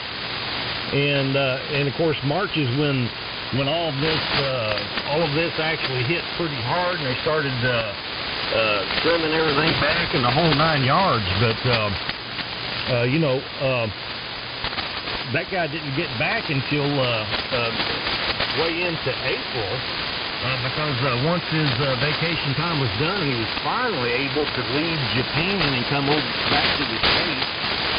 Now he had to go into quarantine. So I was certainly glad to see him show back up to work. But anyway, on the flip side of that, like I say, you know, that's a lot of running all over town. Yeah, I was putting anywhere from 100 to 200 miles on that service truck, just hitting spot to spot to spot all over the city doing key lock changes for customers and things of that nature. But being out there well over a month in that environment every day, I was still doing fairly decent, and I would have thought that had I not been exposed to the coronavirus that somewhere along the way doing all of that, I would have picked it up, and I certainly did not. So, so that got us to thinking that, maybe we've already had it. And certainly the first part of February, there was a whole group of us down at work that had gotten some kind of a funky flu, and we think that maybe we had already had it and been exposed to it and got over it. But nobody's going to know until they actually come out with these antibody tests to see who has actually been exposed to it and got over it. I wish they would have come out with that full bore initially, just for the fact that those who have already had it, been exposed to it, and gotten over it, well, now you're immune to it, and you're no longer contagious with that. And those are the guys they should have sent back to work immediately. And that would have definitely eased up some of this crunch of people staying home in the house all the time. But anyway, we'll get back to normal, no doubt in my mind about that. So, and it may be a little different than what we had before, but hey, you got to do what you got to do. Anyway, with that, like I said, Steve, 73 to you, and good to run into you this morning. So, Borchie, here she comes back around. K9YQQ from KD4UMU. Okay, KD4UMU and the group K9YQQ. Very good. Well, good morning to you, Steve. Very 73 to you. Great to talk to you again. Glad you're doing well. And you hang in there. Hang in there. Well, that was interesting about the guy going to Japan. Why, what a... Timing is everything, I guess, isn't it? I'm surprised they even let him come back. But I guess he quarantined himself after he got back, and then was able to get back to work. And yeah, the difference in power level from high gear to low gear is about 3 dB. So that from 20 over to 15 over, with if you factor QSB in there and band conditions, it makes sense. It makes sense. So, and yeah, I'm. That's interesting about your theory about already having had it. That's quite an interesting theory. And when they come out with that test to determine that, I'd be curious to find out what your results are. Whether you guys actually endured, obviously, a milder case of it, or it didn't affect you as much because, you weren't hospitalized or anything. You were just ill from it, but not down and out. So that's an interesting observation there. I'd be curious to... And Steve, if you're still listening, your DX100's doing well. I forgot to comment on that. Probably long gone by now anyway. And 10 meters. Well, I don't even have an antenna for 10 meters, although my inverted V will tune to 10 meters, but I don't... 10 and 15 meters when they open up are catch can for me. I've got that screen modulated rig that I built, which works really well, but I don't have any good antenna for 10 or 15 meters, or 20 for that matter. I've got the fan dipole that's got wires for 80, 40, and 20, and it'll load up on 15 and it'll load up on 10, but and not much of an antenna. It's mostly a dummy load that's hanging outside. So I don't get excited about openings like that. Now, when I lived in Chicago, I was born and raised there in Cicero. I was quite active on 6 meters. Man, I'll tell you what, I had a lot of fun on 6 meter single sideband. We used to talk across the pond, across Lake Michigan, to people in Michigan all the time. And when the band opened up, there was a lot of DX around, and it was a lot. I had an 8-element Telrex beam on top of a 2-story house, and it worked out pretty well. But when I moved to Indianapolis, it all went by the wayside, and I never recovered from VHF work. So I had room for antennas, so I came to the low band. Anyway, well, it's great to hear you guys. I've been having my nose to the grindstone building stuff. Trying to keep the cat away from the transmitter. I don't want to fry the cat. I don't want to fry the cat. Anyway, back to you, Dan. Great to hear you. KD4UMU in the group. No group anymore, just us. K9YQQ.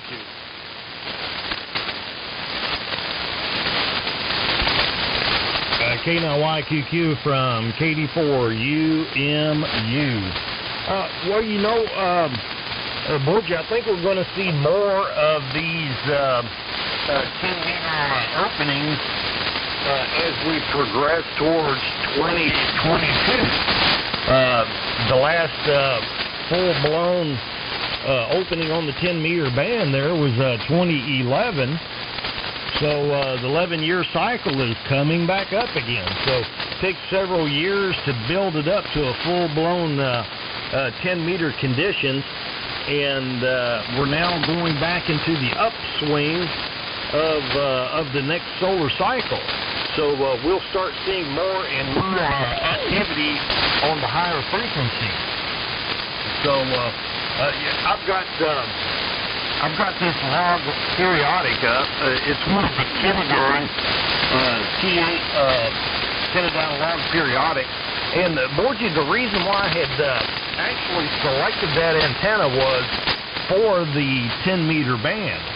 The antenna that I had up before, I could tune and get a nice resonant spot, say, at maybe 28,400 in the middle of the voice portion of the band, but the SWR was crazy up at 29 or 29.5. And I wanted to operate there at 29 for AM. So the log periodic took that bill, so I could use the entire 10-meter band with that log periodic with a fairly decent SWR. So that worked out pretty well. And then, of course, it was actually great for the 20-meter band as well. Front to back ratio is a little better on the 10-meter band, and the front to back ratio is not as much on the 20-meter band or that back element. So that being the case, I could actually hear all the way around fairly decent on the 20-meter band. But, of course, as you would expect, if you point the antenna towards the person you're talking to, the signal would come up. But what I would do on those AM round tables there on the 20-meter band, I would point the antenna at the weakest station and could still hear everyone else quite well. So that actually worked out pretty good for the 20-meter band. But, on the other bands, like, say, the front-to-back ratio goes up a little better towards the higher frequencies.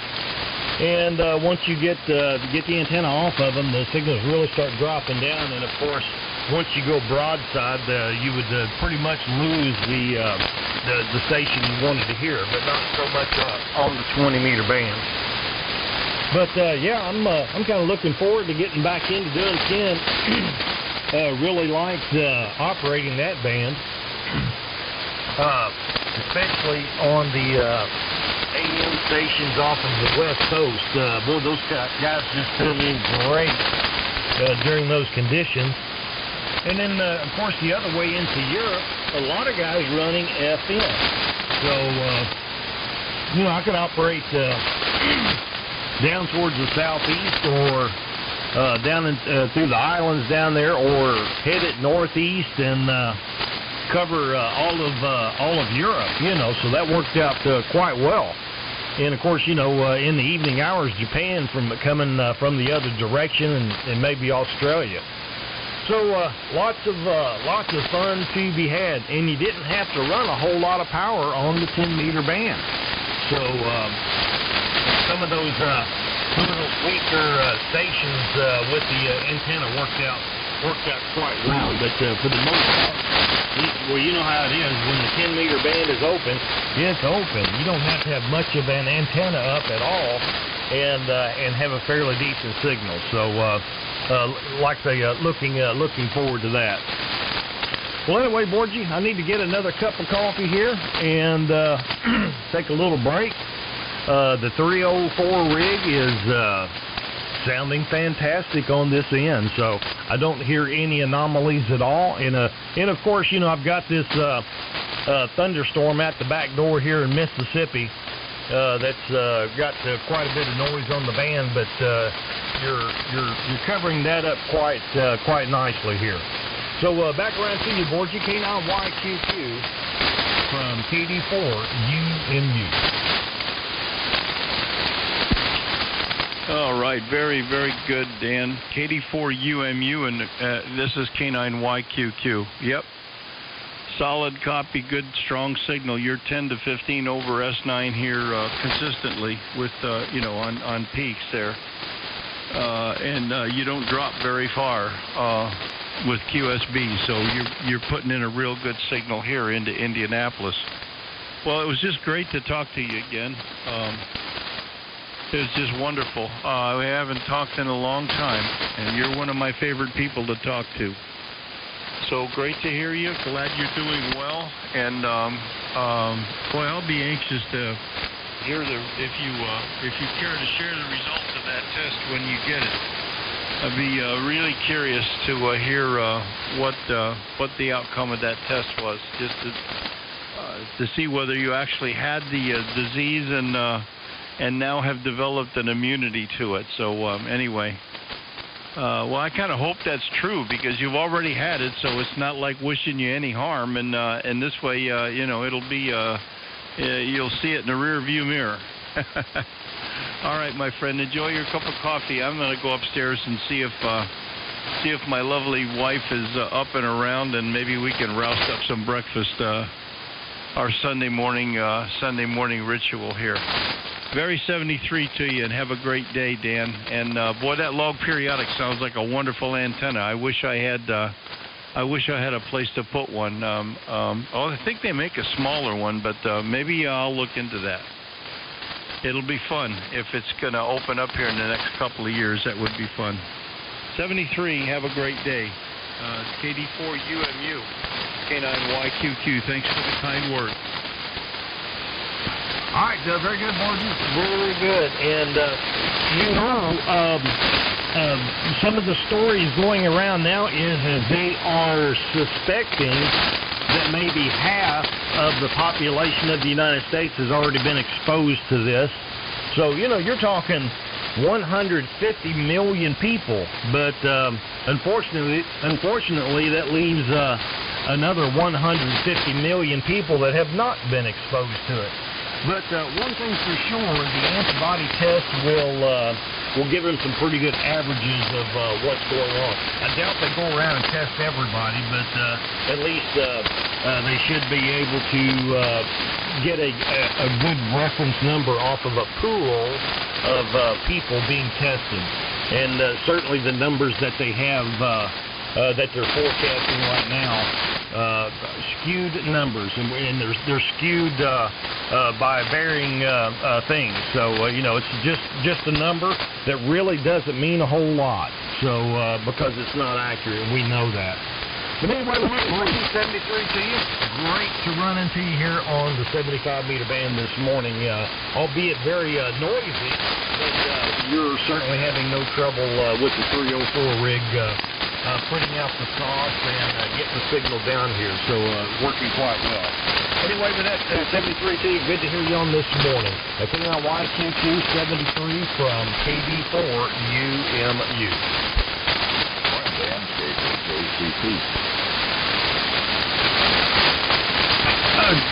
Good morning, Joe. How you doing in Florida this morning? Well, so far, thanks.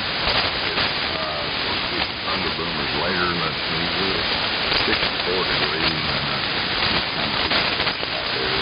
and pay attention when I'm being out here this time.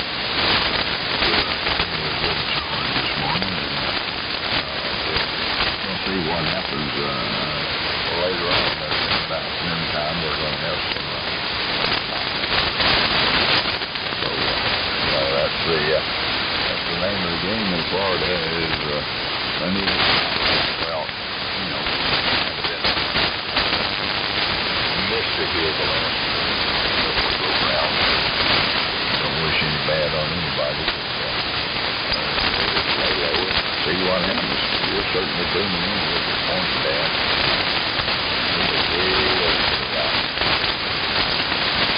I guess in a while, I don't know, but Dan sound like you can say something. Also direct, so and I guess I don't know if we had a little rain already this morning or what, but my RF here is drying out. The swim lead out there, so the sweater's changing this up home. Did you hear me swearing? No, that didn't come out right there.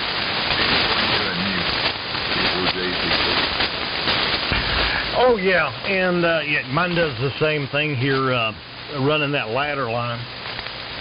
But I'm sure the twin lead with the spacers wouldn't have the same issue or same problem. But, you know, hey, I've got plenty of this ladder line, and the antenna works pretty daggone good for a half-wave dipole. I think the efficiency is way up there with the current configuration that I have. But I just wanted to get the antenna out in the backyard, out away from the house, and I've done that. And a whole lot less loss on twin lead versus coax. But at these frequencies, that's really not a whole lot. And the other thing was trying to match the impedance of the feed line to the input impedance of the antenna, which I got fairly close by putting up a folded dipole with twin lead. So less of a mismatch there than otherwise running just standard wire in two directions. But anyway, BC610 sounding good up here this morning, Joe. I'm on the Flex 3K and Commander amplifier, and that's the story this morning. Joe, I do need to run. I was trying to get out of here a second ago. Couple of cups of coffee in, and of course, you know the end result of all that. So we'll be back in a short. K4JCP from KB4 UMU. Okay, Dan, I kind of mislead you. I've got the ladder line also. Not spacers. Not like we're fairly similar. I'm a folded dipole here also. It feeds pretty well with that ladder line.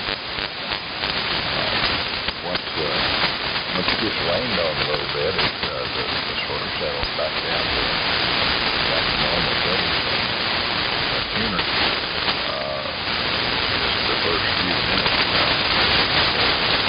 just the salt air is coming off the Gulf. Just a little bit of salt. When it first starts raining, it's salt water. It's kind of like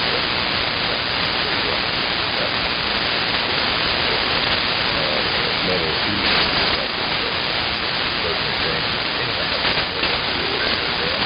I'm going to sit back here and wait on the guys to go down and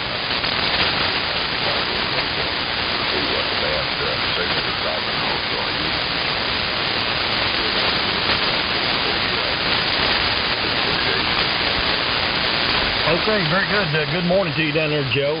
K4JCP, KV4UMU.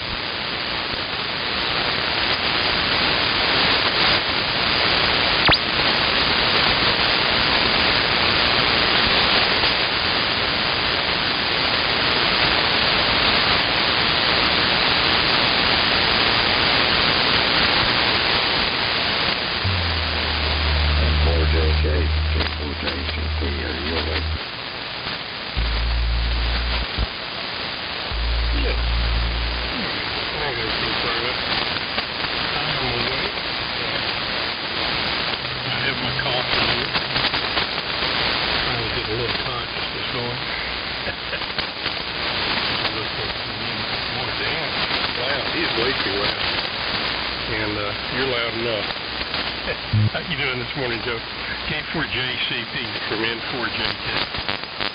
Whiskey Bravo 8, Delta Mike X-ray. Still chasing the smurfs here a little bit. I guess my friend leaves us a letter line I keep going for.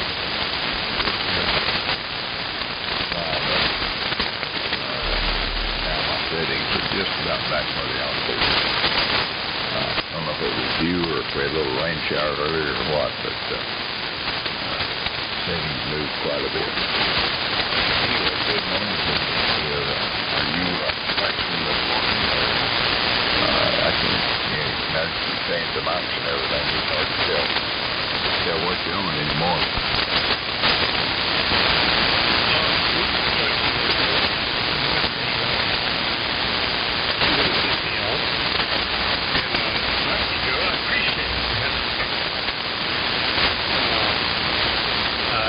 Enjoy running that flex through the receiver. And kind of like your IC 7300 is flipping on the go. Enjoy running the P150. So, actually, I don't know the flex one right now because the power switch said that sorted out that I can't turn it off. I think I have found one in the junk box, so I'm not going to pull that out. But I gotta get the other so I can't get to that. I got enough stuff. Murphy came to visit, I hope he doesn't stay long. He's really not a well. Can I send him over real quick? K4JCP from N4JK.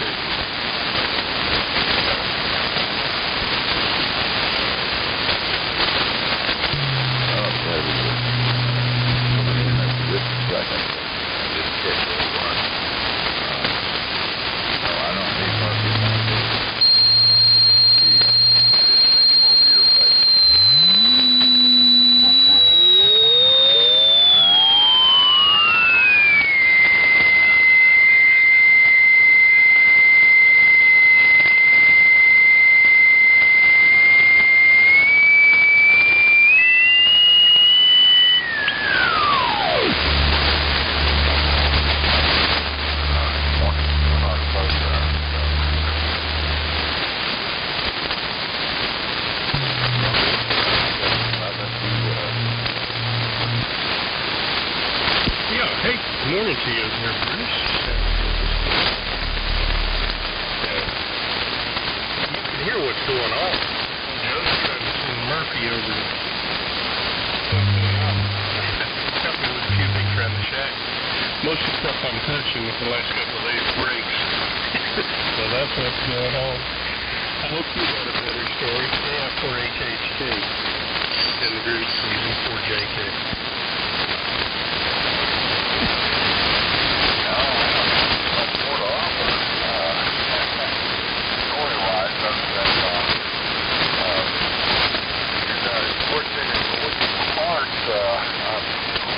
All the best to you.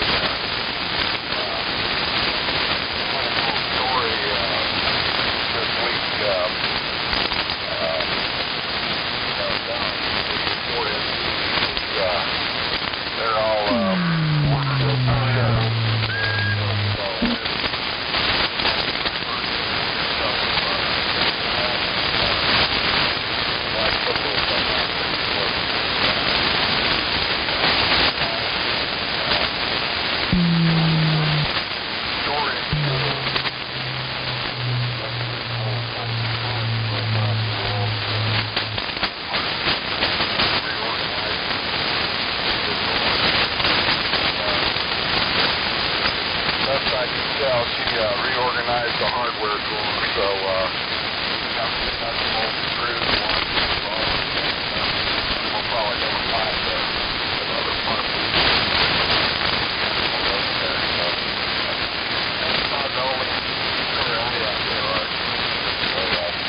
picked it up, so I'll try to give us a ditch. Are you there, Mike? Nobody for you. Oh, I'm in for a day.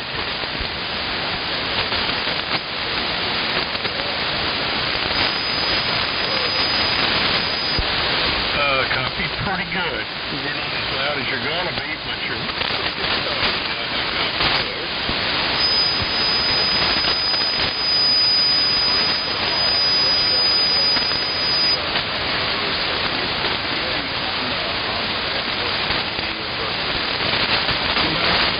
Direct here. I got him and my neighbor Joe K4JCT is on.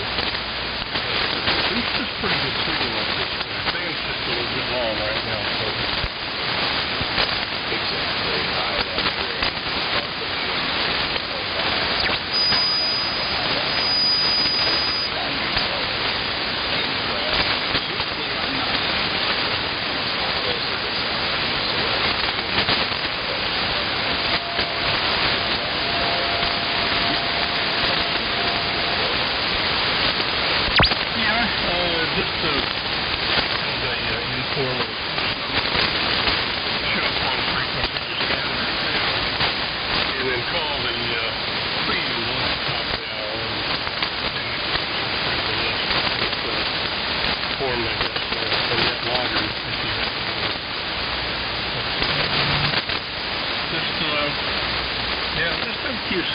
That's it, boy.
Hello, CQ, CQ, CQ, calling CQ, hello, CQ, calling CQ, hello, CQ, calling CQ75, hello, CQ75, calling CQ75 meters. Here is Alpha Juliet 1 Golf, AJ1G, Alpha Juliet 1 Golf, Stonington, Connecticut, calling CQ. Hello, CQ, calling CQ75.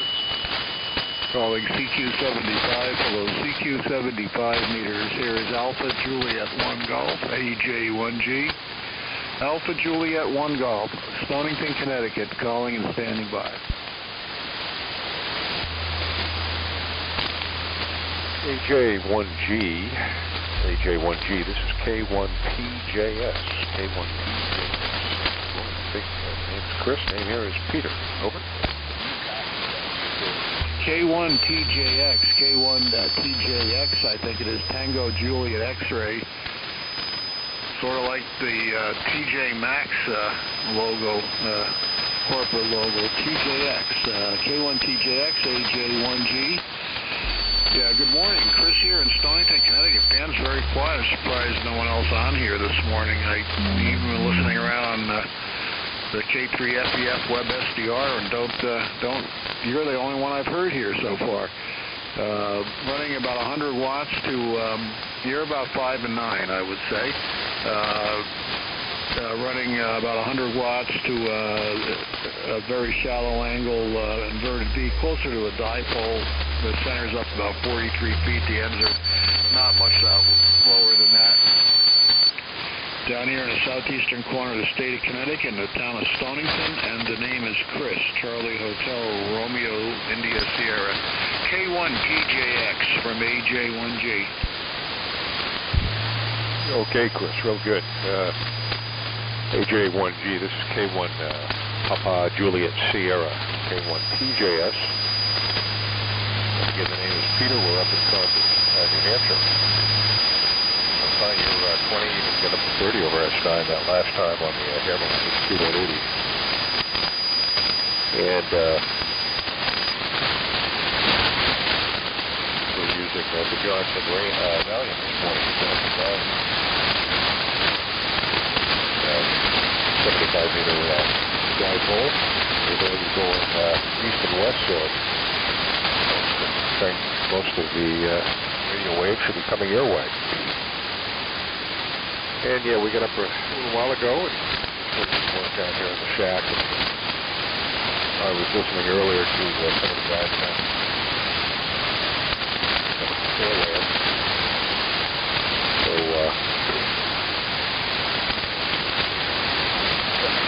so it's rather quiet here. Here in the capital of the state.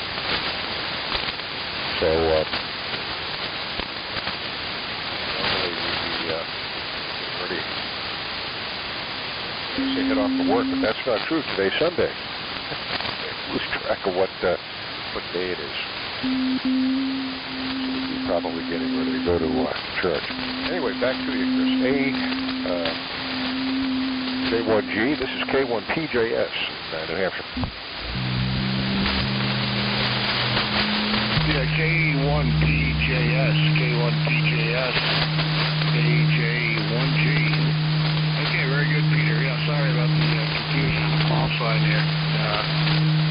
And thank you for 30 over 9. Wow. Yeah, you're quite strong yourself down here. I haven't looked at the S-meter yet, but you're way over 9 for sure. I do hear a little bit of heterodyning going on there, so there must be some signal still propagating in from Midwest and down south. But and the Florida AM net's probably on by now, so I want to be sure we're not interfering with them. Keep an ear out for that. I think you're on 3-net mode here at this time of morning. I think it starts around 7, as I recall. Yeah, boy, the sun's coming up early. Well, that's no surprise. Hey, we're heading towards away from the equinox and out to the solstice. So we're definitely. I was surprised. I actually came down here quite early to work on 75-meter DX window about 3 o'clock this morning. Then I fell asleep in my operating chair down here. Woke up, it was 5, and went out to shift the antenna set up for my vertical from inverted L on 75 to vertical on 40, and it was already starting to get light.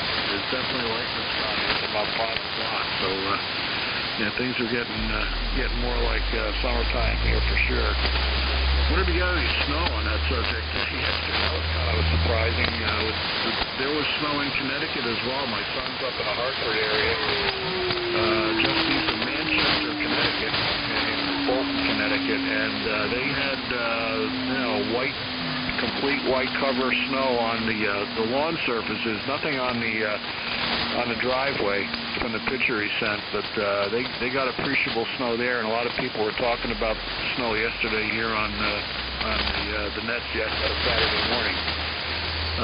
Running, like I said, 100 watts to the inverted V. It's my ICOM 7100 multi-mode mobile transceiver, which I bought to run mainly mobile, but this past couple months I've been running it here in the shack. Haven't been going many places, especially in the last month, and driving a vintage Central Electronics 600L amplifier, single grid-driven 813 and AB1.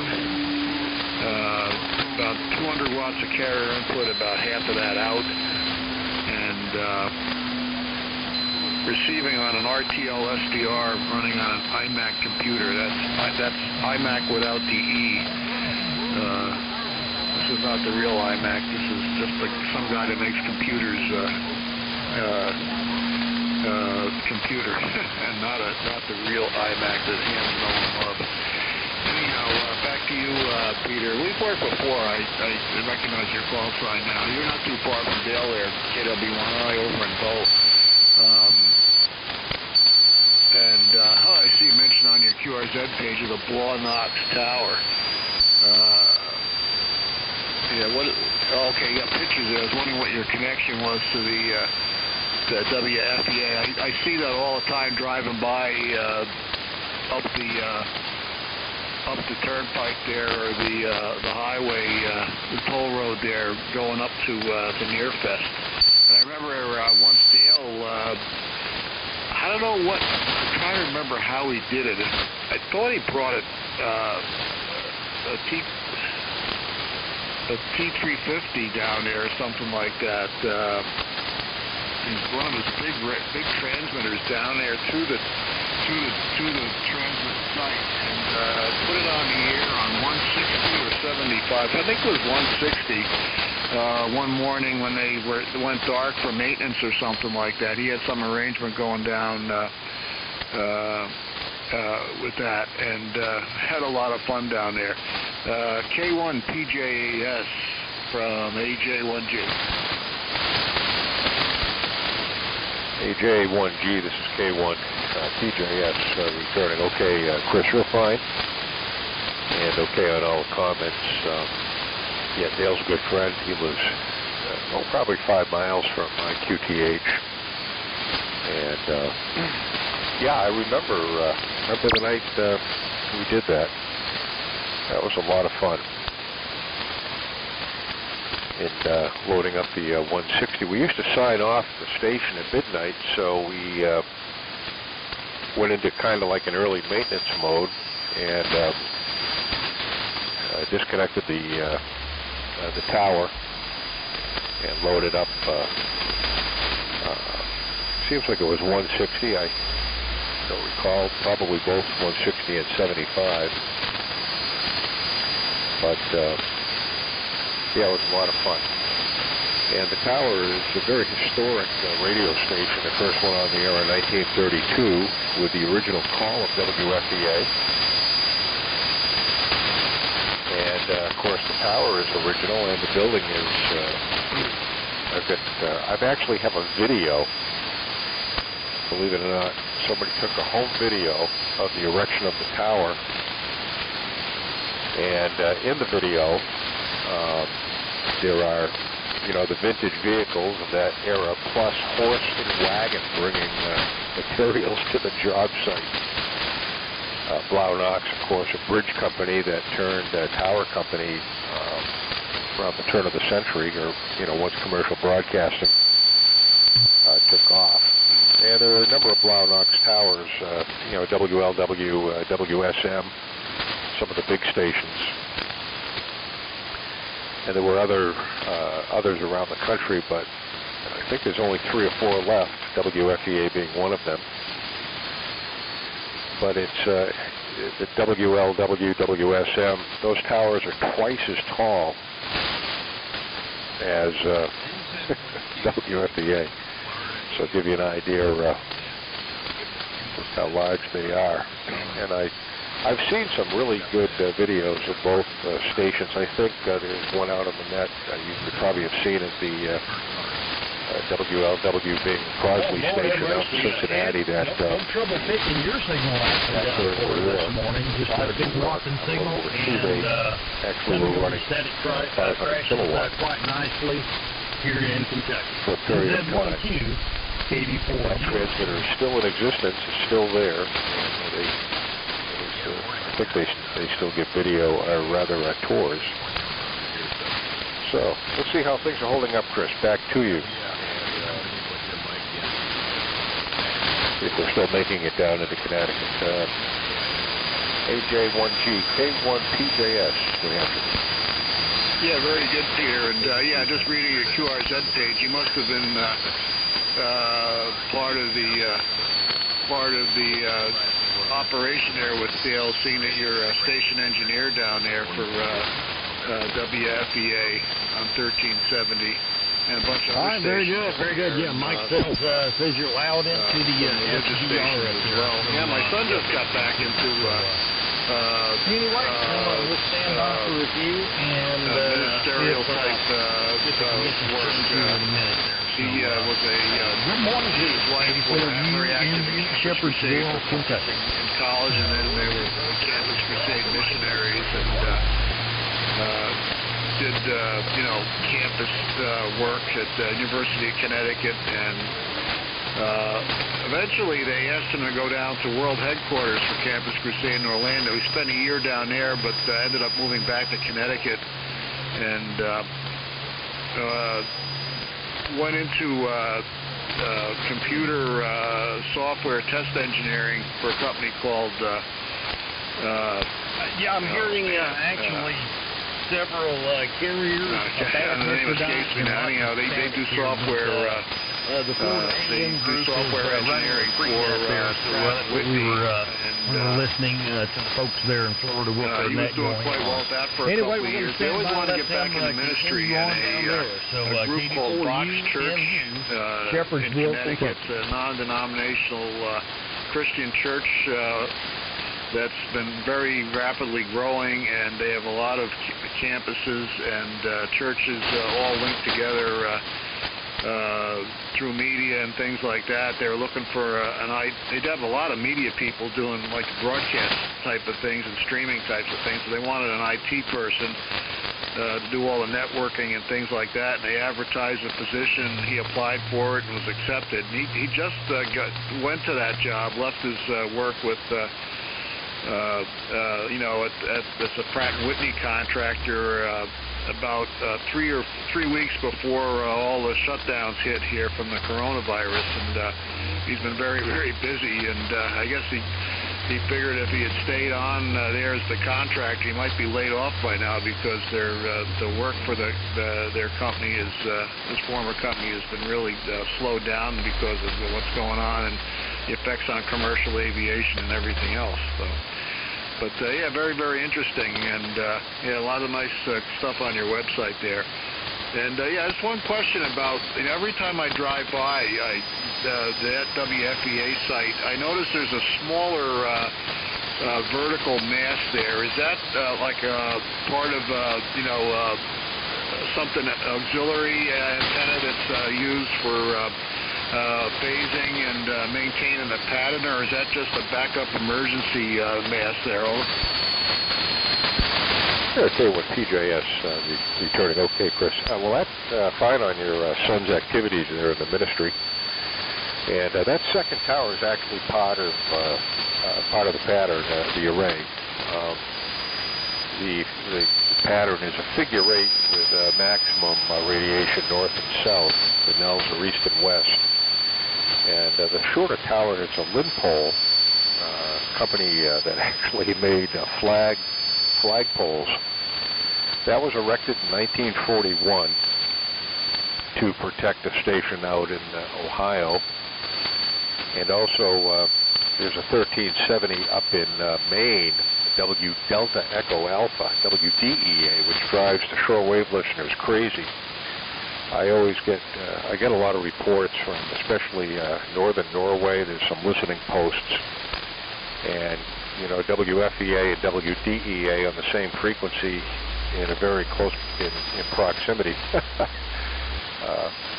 makes it difficult sometimes for the SWL folks. But that second tower is actually part of the array.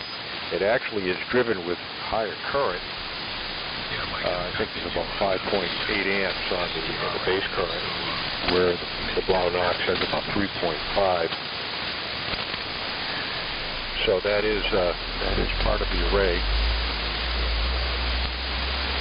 Prior to 1941, we had another tower. It was actually a wooden mast. It was 200 feet tall. When you drive by, you'll see the remains of the concrete bases just to the south of that pole. And from the top of that tower, there was a horizontal wire that ran to the top of the Blaw-Knox, and about halfway, there was a vertical wire that was a parasitic radiator that acted as a reflector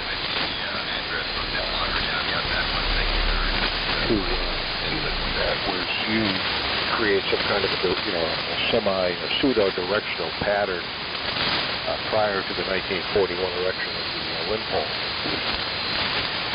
And in 1938, the hurricane that came through here blew that down, and they operated with non-directional basically until the 41 tower went up. A lot of history with that station, and back in 1936, you can actually read it about in Clinton DeSoto's in May of 1936, when he traveled all through the area.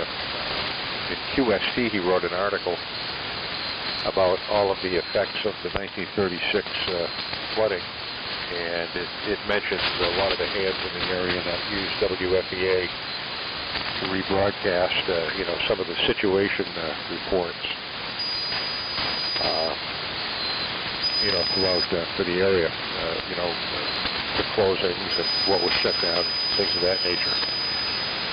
So, a lot of history, and right now it's a talk station. Most AM radio stations are at this point, but been on the air continuously since 1932. AJ1G, K1PJS. Yeah, very good, very interesting history there. Yeah, I always wondered about that, the little, that short tower there that you use for the pattern, because it's so small in relation to the main Blaw-Knox diamond there, and like you say, well, it must have a real low feed impedance. Yeah, you're driving at higher current. That would sort of make sense.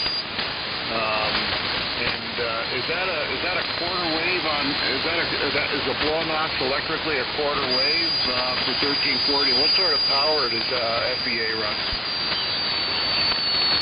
Yeah, the station, it's a 5 kilowatt station. I think the Blaw-Knox, believe it or not, in the top of that tower, when they first went on the air in 1932, they were not at 1370. I think they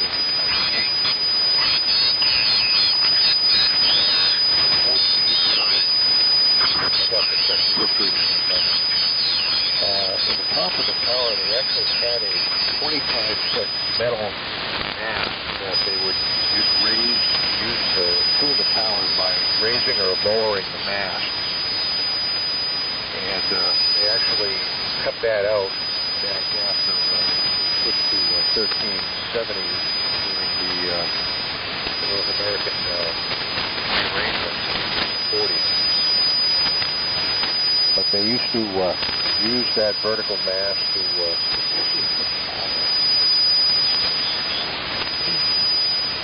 so anyway, that's a little history on that, and yes,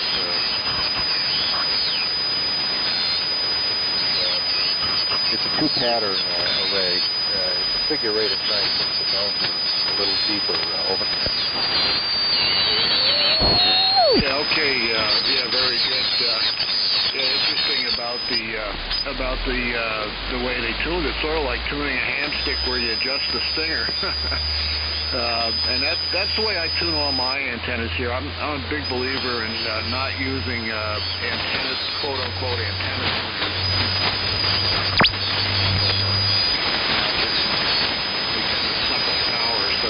All my antenna hears are designed to be resonant at particular spots in the band. The inverted V is actually it's a two-band with sub-band setups on 80 arrangement. The inner part is nominally 66 feet total, and that's then runs into a set of insulators and jumpers, so I can open the links across the insulators, and I got a 40-meter antenna. That's my 40-meter inverted V. And there it's truly nearly a dipole because the absolute center of the antenna is up quite high. Well, for as high as I can get, about 43 feet, and the ends are also very close to that, for 40. And then the next section resonates right here on 3885, and then there's another set of jumpers across those insulators, and then another about 5 feet or so on the outside ends to resonate down in the 80-meter CW band. For a long time, I've been using split copper bolts and like copper, twisted copper jumpers, fairly heavy stuff. But that got problematic maintaining good contact with those bolts, and especially I would open them and shut them all the time. It was just tedious to make them work right and get them to grip right. So I took them all out and basically just using and they're all number, like 14 threaded and little amp, they're almost like banana plugs and jacks. You can buy on Home Depot. Going on there. Good grief. So anyway, we'll see. I'm copying a little bit better now on the SDR, I believe. So I make it very fast. I dropped the halyard, which gets both. Actually, the entire antenna can go to the ground on the inverted V. And I just change the jumpers around and hoist it back up, and away I go. And I also run, kind of interesting. I didn't ask you about the radials and all that on the Blow-Knox there, but about a month or two ago, I put up a quarter-wave wire vertical on 40 here. Running it with, it's hung out of a big oak tree about 20 feet away from the trunk. It's a very large tree with a very high crown, and had a tree guy out here, our regular tree guy. I asked him to get a line up into this tree for me, and I put in a halyard, and then I dropped the wire vertical down from about a 50-foot to nominally 33, 34 feet, a vertical wire radiator. I actually made it out of old, exterior extension cord with a green jacket, the ones like you use for your Christmas lights. That's the vertical radiator. Just paralleled all three conductors in it, and I hoist that up with a halyard, and then there's it's anchored off on a 4x4 post about 8 feet up, and the feed point's about 8 feet in the air, and then I'm for 40. The vertical radiator is resonant, obviously for 40, and I've got 12 elevated radials radiating out from the 4x4. A little bit light to the south because I run into my property line with my neighbor about 30 feet out, so I don't have an awful lot of radials out that way for 40. And I also run it as an inverted L on this band. I can, with that halyard arrangement on the vertical radio, I just drop it, and then I have a carboneer clip that adds in another about 37 feet, something like that. I never actually measured it when I finally got it all tuned, and that's got ability to resonate, here, and then down in the DX window, 3795 or so, and then all the way down to the CW band. And I for fine tuning, rather in some cases, for example, on the DX window, rather than adding a section, I just hang a small stub off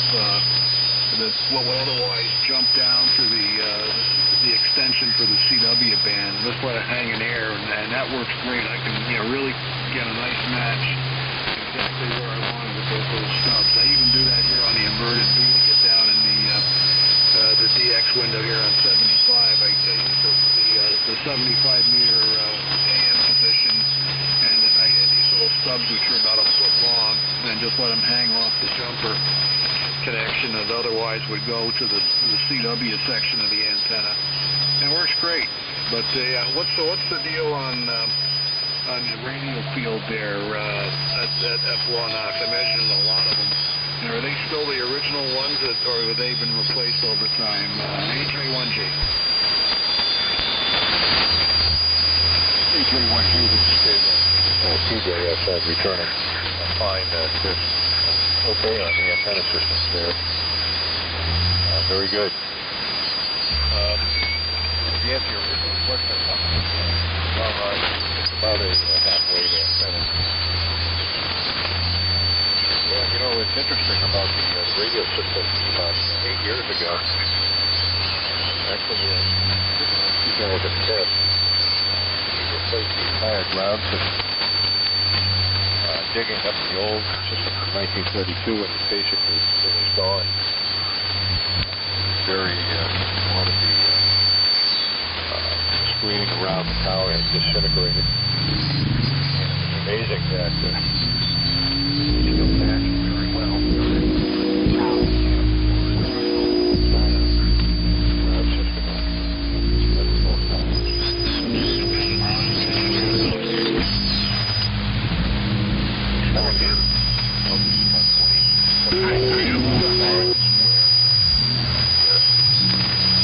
Standard broadcast. Alternating, thinking of copper going on a couple hundred feet. So it's fairly robust, and but I don't know how long the old ground system just basically gone. Complete did that. The tuning is much, the pattern is much more stable since the curve. It was very quite now it's very stable. So there is a little bit of heterodyning, so I think the net down is another possibility, but you're coming to 15-20 over. Very good, Mike. Boy, it is just a rough copy here into Kentucky this morning. And, by the way, I did hear Kevin on there, so maybe Ed can get Kevin not have been there. AK-14 is Andrew. And Kevin was coming in quite nicely over here this morning, so the band is shortening up, I do believe. And your guys' signal says into the light. The static crashes there, so won't hold it long, Mike. Put me in for one and done there, Ed. And thanks for letting me jump into the Warren Alley Memorial AM Florida Group net there. So, Mike, here she comes back your direction. W4 from KD4UMU. Good morning. One of the PSA concerts sponsored by CBS, which is now been taken over by Hampshire Gospel Radio. So back to you. Holding up AJ1G, K1 TJS concert. Yeah, okay, very good for you. Did you say the Blawnox is electrically a half-wave antenna? I believe so. You're up, Kevin? Okay, well, that means, actually, being got a lot higher probably doesn't need quite as efficient a ground system as a quarter wave. That's pretty interesting. I guess I didn't appreciate the height of that antenna there. It's probably a perspective thing. I tell you what, some of the tallest vertical antennas I ever saw was out on Oahu. I was out on Pearl Harbor doing some work for a couple of years ago, and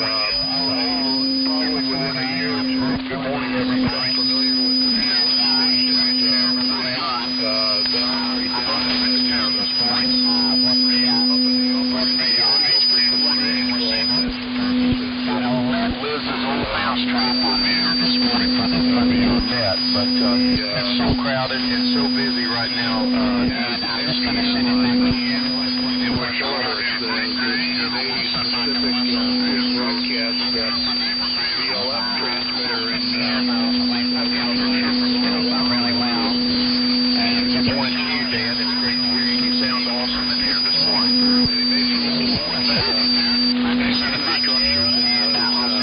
I don't know if in the world, but certainly in the United States. But when you see them, they don't look that close. It's just a matter of perspective, because you can't see them from very close in person. It's a huge field in there. It's actually very close to a good signal antenna. Which is a residential area. The west side is kind of the poor side of Oahu.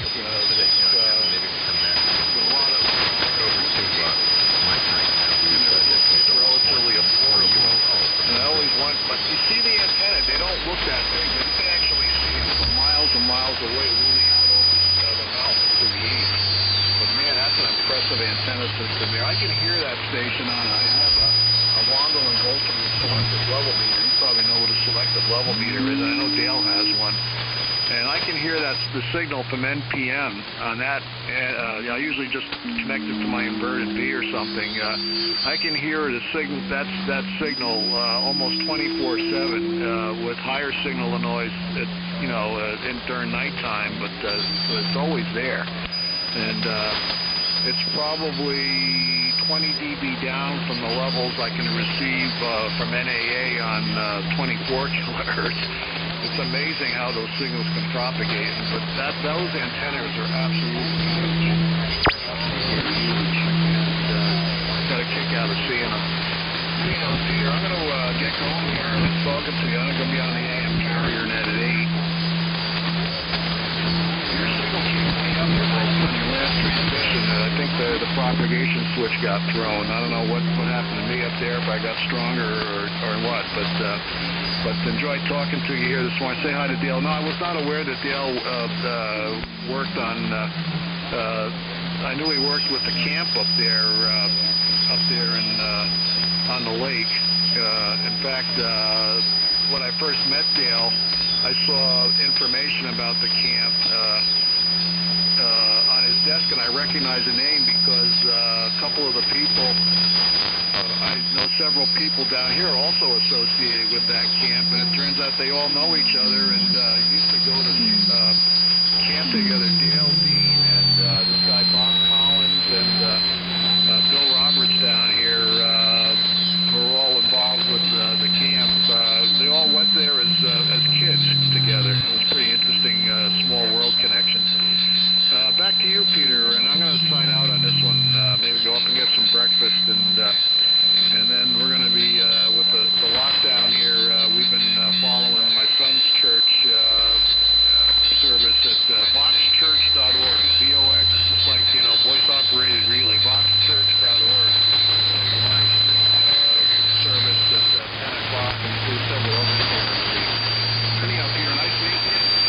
Stay safe up there. God bless you, the family, the state of New Hampshire, and the states and the entire world in this corona mess here. K1PJS from AJ1G. AJ1G, this is K1PJS. Okay, Chris, real good. Last transmission, solid 20 over S9, no problem here on the Hammerlin. And very little QSB, if any. And fine on the connections here. Yeah, Camp Maria is a great ministry activity, and my boys, my son is about the same age as Dale's son, and they used to attend camp. Dale, of course, being the director up there. So yeah, a lot of great memories, and haven't been up there in a while, but. Our church, of course, does support them, but we find on the connections down in Connecticut. We were experimenting with our Wednesday night group on Zoom, and it's very successful. So hopefully, if a good alternative, but it's not like the real thing. Take care. Have a great rest of the day, and I'm sure we'll talk again real soon. AJ1G. This is K1TJS in New Hampshire. So long. Okay, very good, Peter. And everyone's zooming. We had to. My wife had to do a couple of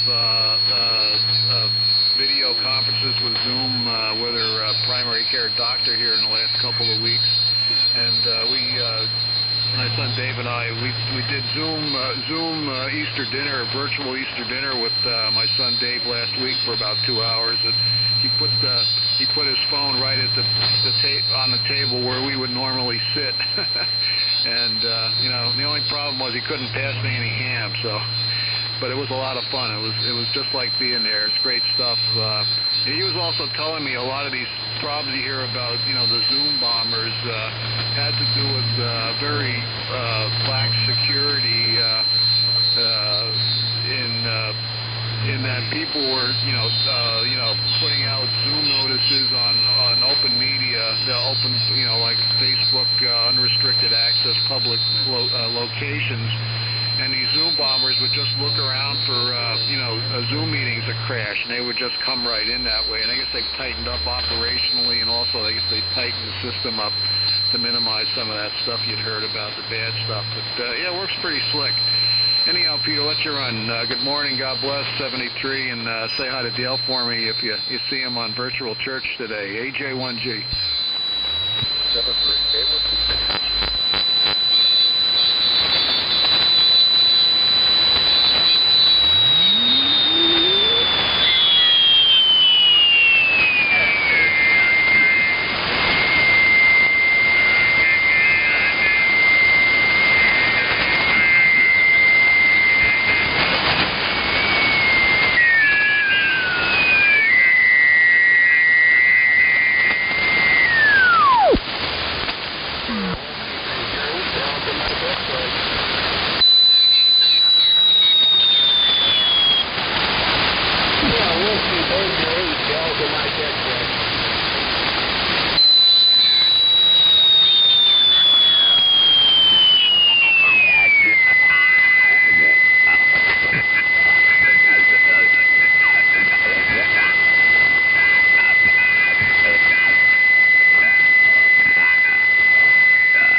let's see, it rained like crazy yesterday. Static today, but morning. Running 3 different brands of equipment today. We're running a helicraft KFO, the meteor radio lab, and we're running the MC270, and I got it all set up for 20 meter side here. So we'll see how that goes. And, gee, I haven't heard much on 40 meters, guys. Seem to be more active up on 7290 or 165, whatever. But, anyway, and I haven't heard you ask for check-ins yet, so you might do that. There's probably some lost soul out there somewhere. And let's see, Mary and I are hanging in there. We're trying to stay out of trouble. Yeah, we're just about right. And nothing exciting over here. We're, let's see, getting takeout, or not takeout, but delivery from Publix. Man, that works great over here. I'll tell you what, they're here in 10 minutes once they call you. So that's great. Everything's showing up this week, so that's good news, too. Anyway, that's about it over here, but boy, the static's been terrible. WH4.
TJX 3889.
Check 1, 2.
N2 OYKX test.